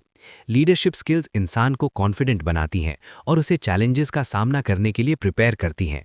कियोसाकी ये भी कहते हैं कि लीडरशिप का सबसे पावरफुल एस्पेक्ट ये है कि ये दूसरे लीडर्स को क्रिएट करता है। एक ट्रू लीडर सिर्फ फॉलोअर्स नहीं बनाता बल्कि नए लीडर्स डेवलप करता है। जब लोगों को गाइडेंस और एनकरेजमेंट मिलता है तो वो भी ग्रेजुअली लीडरशिप रोल्स एक्सेप्ट करने लगते हैं। इस प्रोसेस में एक स्ट्रॉन्ग नेटवर्क और कम्युनिटी डेवलप होती है। इस चैप्टर में इंटेग्रिटी और ऑनेस्टी को भी लीडरशिप का एसेंशियल पार्ट बताया गया है। अगर लीडर ट्रस्टवर्दी और एथिकल हो तो लोग उस पर ईजिली बिलीव करते हैं। ट्रस्ट किसी भी ऑर्गेनाइजेशन या नेटवर्क की फाउंडेशन होता है। जब ट्रस्ट स्ट्रांग होता है तो कोलैबोरेशन और टीम वर्क नेचुरली इंप्रूव हो जाता है। कियोसाकी कहते हैं कि इनकॉम्परेबल लीडरशिप स्किल्स का मतलब सिर्फ पावरफुल पर्सनैलिटी नहीं होता बल्कि एक बैलेंस्ड माइंडसेट होता है जहां विजन, रिस्पॉन्सिबिलिटी, एम्पैथी और डिसिप्लिन सब एक साथ एग्जिस्ट करते हैं। जब लीडर अपनी टीम को रिस्पेक्ट करता है और उनकी ग्रोथ में इंटरेस्ट लेता है तो स्ट्रॉन्ग रिलेशनशिप्स डेवलप होते हैं। चैप्टर के एंड में ऑथर ये एम्फसाइज करते हैं कि लीडरशिप एक लॉन्ग टर्म एसेट है। पैसा और रिसोर्सेज कभी कभी चेंज हो सकते हैं लेकिन स्ट्रॉन्ग लीडरशिप स्किल्स इंसान के साथ हमेशा रहती हैं। ये स्किल्स नए अपॉर्चुनिटीज़ क्रिएट कर सकती हैं और किसी भी इन्वायरमेंट में सक्सेस अचीव करने में हेल्प कर सकती हैं। इस तरह चैप्टर 14 का ओवरऑल मैसेज ये है कि लीडरशिप एक प्राइसलेस एसेट है जो इंसान की लाइफ और करियर दोनों को ट्रांसफॉर्म कर सकता है। जब इंसान अपने अंदर लीडरशिप क्वालिटीज डेवलप करता है और दूसरे लोगों को इंस्पायर करता है, तब वो सिर्फ पर्सनल सक्सेस ही नहीं बल्कि कलेक्टिव सक्सेस भी क्रिएट करता है। लीडरशिप का रियल पावर इसी में है कि ये लोगों को यूनाइट करके एक शेयर्ड विजन की तरफ ले जाता है और उन्हें अपनी ट्रू पोटेंशियल तक पहुंचने के लिए मोटिवेट करता है। असली या जेन्युइन वेल्थ का क्रिएशन सिर्फ ज्यादा पैसा कमा लेने से नहीं होता, बल्कि एक ऐसे सिस्टम के थ्रू होता है जो लॉन्ग टर्म तक वैल्यू क्रिएट करता रहे। रॉबर्ट टी कियोसाकी समझाते हैं कि दुनिया में बहुत से लोग पैसा कमाते हैं, लेकिन हर पैसा वेल्थ में कन्वर्ट नहीं होता। रियल वेल्थ तब बनती है जब इंसान के पास ऐसा मैकेनिज्म हो जो टाइम के साथ इनकम जनरेट करता रहे और ग्रेजुअली फाइनेंशियल फ्रीडम की तरफ ले जाए। ऑथर कहते हैं कि ट्रेडिशनल माइंडसेट में लोग अक्सर इनकम और वेल्थ को सेम समझ लेते हैं। लोग जॉब करके सैलरी अर्न करते हैं और उसे ही सक्सेस का मेजर मानते हैं। लेकिन कियोसाकी के अकॉर्डिंग इनकम और वेल्थ अलग कॉन्सेप्ट्स हैं। इनकम एक टेम्परेरी फ्लो होता है जो काम करने से आता है, जबकि वेल्थ एक ऐसा सिस्टम होता है जो बिना कांस्टेंट पर्सनल एफर्ट के भी वैल्यू क्रिएट करता रहता है। इसीलिए जेन्युइन वेल्थ क्रिएट करने के लिए एक स्ट्रॉन्ग मैकेनिज्म की जरूरत होती है। इस चैप्टर में ऑथर एक्सप्लेन करते हैं कि एक इफेक्टिव वेल्थ क्रिएशन मैकेनिज्म इंसान को लॉन्ग टर्म थिंकिंग अडॉप्ट करने के लिए इंस्पायर करता है। शॉर्ट टर्म गेन्स या क्विक प्रॉफिट्स अक्सर सस्टेनेबल नहीं होते, लेकिन जब कोई सिस्टम प्रॉपर्ली डिजाइन किया जाता है जो टाइम के साथ एक्सपैंड हो सकता है, तो वो ग्रेजुअली वेल्थ जनरेट करता है। ये प्रोसेस पेशेंस और कंसिस्टेंसी डिमांड करता है। कियोसाकी कहते हैं कि रियल वेल्थ क्रिएशन का एक इंपॉर्टेंट एलिमेंट एसेट्स का डेवलपमेंट है। जब इंसान ऐसे एसेट्स क्रिएट करता है जो इनकम प्रोड्यूस करते हैं, तब उसकी फाइनेंशियल स्टेबिलिटी स्ट्रांग हो जाती है। ये एसेट्स फिजिकल भी हो सकते हैं और सिस्टम बेस्ड भी, लेकिन सबसे इंपॉर्टेंट बात यह है कि वो assets long term value generate करते रहें। ऑथर ये भी बताते हैं कि वेल्थ क्रिएशन का मैकेनिज्म सिर्फ फाइनेंशियल ग्रोथ तक लिमिटेड नहीं होता, ये पर्सनल डेवलपमेंट और माइंडसेट ट्रांसफॉर्मेशन से भी जुड़ा होता है। जब लोग बिजनेस सिस्टम्स और नेटवर्क्स का पार्ट बनते हैं, तो वो कम्युनिकेशन, लीडरशिप और टीम वर्क जैसे इंपॉर्टेंट स्किल्स डेवलप करते हैं। ये स्किल्स उन्हें लाइफ के दूसरे एरियाज में भी सक्सेसफुल बनाती हैं। इस चैप्टर में कियोसाकी ये एम्फसाइज करते हैं कि वेल्थ क्रिएशन का प्रोसेस अक्सर कोलैबोरेशन और नेटवर्किंग के थ्रू स्ट्रांग बनता है। जब लोग एक सिस्टम का पार्ट बनते हैं और एक दूसरे को सपोर्ट करते हैं, तो कलेक्टिव एफर्ट इंडिविजुअल एफर्ट से ज्यादा पावरफुल हो जाता है। ये कोलैबोरेशन ही एक ऐसा एनवायरनमेंट क्रिएट करता है जहां अपॉर्चुनिटीज मल्टीप्लाई होने लगती हैं। ऑथर के अकॉर्डिंग जेन्युइन वेल्थ का एक और इंपॉर्टेंट एस्पेक्ट सस्टेनेबिलिटी है। अगर कोई सिस्टम सिर्फ शॉर्ट टर्म प्रॉफिट्स पर फोकस करता है, तो वो लॉन्ग टर्म तक स्टेबल नहीं रह पाता। लेकिन अगर सिस्टम फेयरनेस, ट्रस्ट और शेयर्ड ग्रोथ पर बेस्ड हो, तो वो सस्टेनेबल बन जाता है। जब सब मेंबर्स को बेनिफिट मिलता है, तो नेटवर्क स्ट्रांग और स्टेबल रहता है। कियोसाकी ये भी समझाते हैं कि वेल्थ क्रिएशन का मैकेनिज्म इंसान को फाइनेंशियल एजुकेशन प्रोवाइड करता है। बहुत से लोग स्कूल और कॉलेज में ट्रेडिशनल एजुकेशन तो लेते हैं, लेकिन फाइनेंशियल सिस्टम्स के बारे में ज्यादा नॉलेज नहीं मिलती। जब कोई इंसान बिजनेस नेटवर्क या एंटरप्रेन्योरियल सिस्टम का पार्ट बनता है, तो वो ग्रेजुअली फाइनेंशियल कॉन्सेप्ट्स को प्रैक्टिकल लेवल पर समझने लगता है। ये learning long term financial success के लिए बहुत वैल्यूएबल होती है। इस चैप्टर में ऑथर रीडर्स को एनकरेज करते हैं कि वो अपनी थिंकिंग को चेंज करें। अगर कोई इंसान सिर्फ सैलरी या जॉब सिक्योरिटी पर फोकस करता है, तो वो अपनी पोटेंशियल को लिमिटेड कर सकता है। लेकिन अगर वो वेल्थ क्रिएशन सिस्टम्स को एक्सप्लोर करता है, तो उसके पास नए पॉसिबिलिटीज ओपन हो सकते हैं। ये अप्रोच इंसान को प्रोएक्टिव और अपॉर्चुनिटी फोकस बनाती है। कियोसाकी कहते हैं कि वेल्थ क्रिएशन का मैकेनिज्म इंसान को इंडिपेंडेंस की तरफ भी ले जाता है। जब इनकम सिर्फ पर्सनल एफर्ट पर डिपेंड नहीं करती, तब इंसान के पास ज्यादा फ्रीडम होती है। वो अपना टाइम और एनर्जी उन चीजों पर स्पेंड कर सकता है जो उसके लिए मीनिंगफुल हैं। इसी कॉन्सेप्ट को फाइनेंशियल फ्रीडम के रूप में डिस्क्राइब किया जाता है। ऑथर ये भी बताते हैं कि जेन्युइन वेल्थ का मतलब सिर्फ पर्सनल बेनिफिट नहीं होता। जब कोई सिस्टम सक्सेसफुल होता है, तो वो दूसरे लोगों के लिए भी अपॉर्चुनिटीज क्रिएट करता है। इस प्रोसेस में वेल्थ एक कलेक्टिव रिसोर्स बन सकती है, जिससे कम्युनिटी का ओवरऑल ग्रोथ पॉसिबल होता है। इस चैप्टर का टोन मोटिवेशनल और विजनरी है। कियोसाकी रीडर्स को यह समझाने की कोशिश करते हैं कि फाइनेंशियल सक्सेस एक लॉन्ग टर्म जर्नी है, जिसमें पेशेंस और परसिस्टेंस की जरूरत होती है। क्विक सक्सेस की एक्सपेक्टेशंस अक्सर डिसअपॉइंटमेंट क्रिएट कर सकती हैं, लेकिन सिस्टमैटिक ग्रोथ स्टेबल और सस्टेनेबल होती है। ऑथर ये भी हाईलाइट करते हैं कि वेल्थ क्रिएशन के प्रोसेस में माइंडसेट का बहुत बड़ा रोल होता है। अगर इंसान ओपन माइंडेड और लर्निंग ओरिएंटेड हो, तो वो नए अपॉर्चुनिटीज को ईजिली रिकॉग्नाइज कर सकता है। लेकिन अगर माइंडसेट रिजिड हो, तो वो चेंज और इनोवेशन को एक्सेप्ट करने में डिफिकल्टी फील कर सकता है। कियोसाकी कहते हैं कि जेन्युइन वेल्थ क्रिएट करने के लिए इंसान को अपनी प्रायोरिटीज और गोल्स क्लियरली डिफाइन करने चाहिए। जब गोल्स क्लियर होते हैं तो डिसीजंस लेना ईजियर हो जाता है। ये क्लैरिटी इंसान को फोकस्ड और डिसिप्लिन बनाती है। इस चैप्टर में ऑथर लीडरशिप और रिस्पॉन्सिबिलिटी का कनेक्शन भी एक्सप्लेन करते हैं। जब कोई इंसान वेल्थ क्रिएशन सिस्टम का पार्ट बनता है तो उसे दूसरे लोगों के साथ कोलैबोरेट करना पड़ता है। इस प्रोसेस में लीडरशिप क्वालिटीज ग्रेजुअली डेवलप होती हैं। ये क्वालिटीज सिस्टम को ग्रो करने में इंपॉर्टेंट रोल प्ले करती हैं। ऑथर का मैसेज ये है कि वेल्थ क्रिएशन का रियल पावर एक स्ट्रक्चर्ड सिस्टम में होता है। इंडिविजुअल एफर्ट इंपॉर्टेंट है, लेकिन जब एफर्ट एक ऑर्गेनाइज फ्रेमवर्क के अंदर यूज होता है तो रिजल्ट्स ज्यादा पावरफुल हो जाते हैं। ये सिस्टम ही लॉन्ग टर्म स्टेबिलिटी और ग्रोथ प्रोवाइड करता है। चैप्टर के एंड में कियोसाकी ये एम्फसाइज करते हैं कि जेन्युइन वेल्थ का क्रिएशन एक पर्पसफुल जर्नी है। ये सिर्फ फाइनेंशियल गेन का प्रोसेस नहीं है, बल्कि पर्सनल ग्रोथ और मीनिंगफुल कंट्रीब्यूशन का भी पाथ है। जब इंसान एक ऐसा मैकेनिज्म बिल्ड करता है जो लोगों को कनेक्ट करता है और अपॉर्चुनिटीज क्रिएट करता है, तब वो रियल वैल्यू जनरेट करता है। वेल्थ को समझने के लिए सिर्फ इनकम पर फोकस करना काफी नहीं है।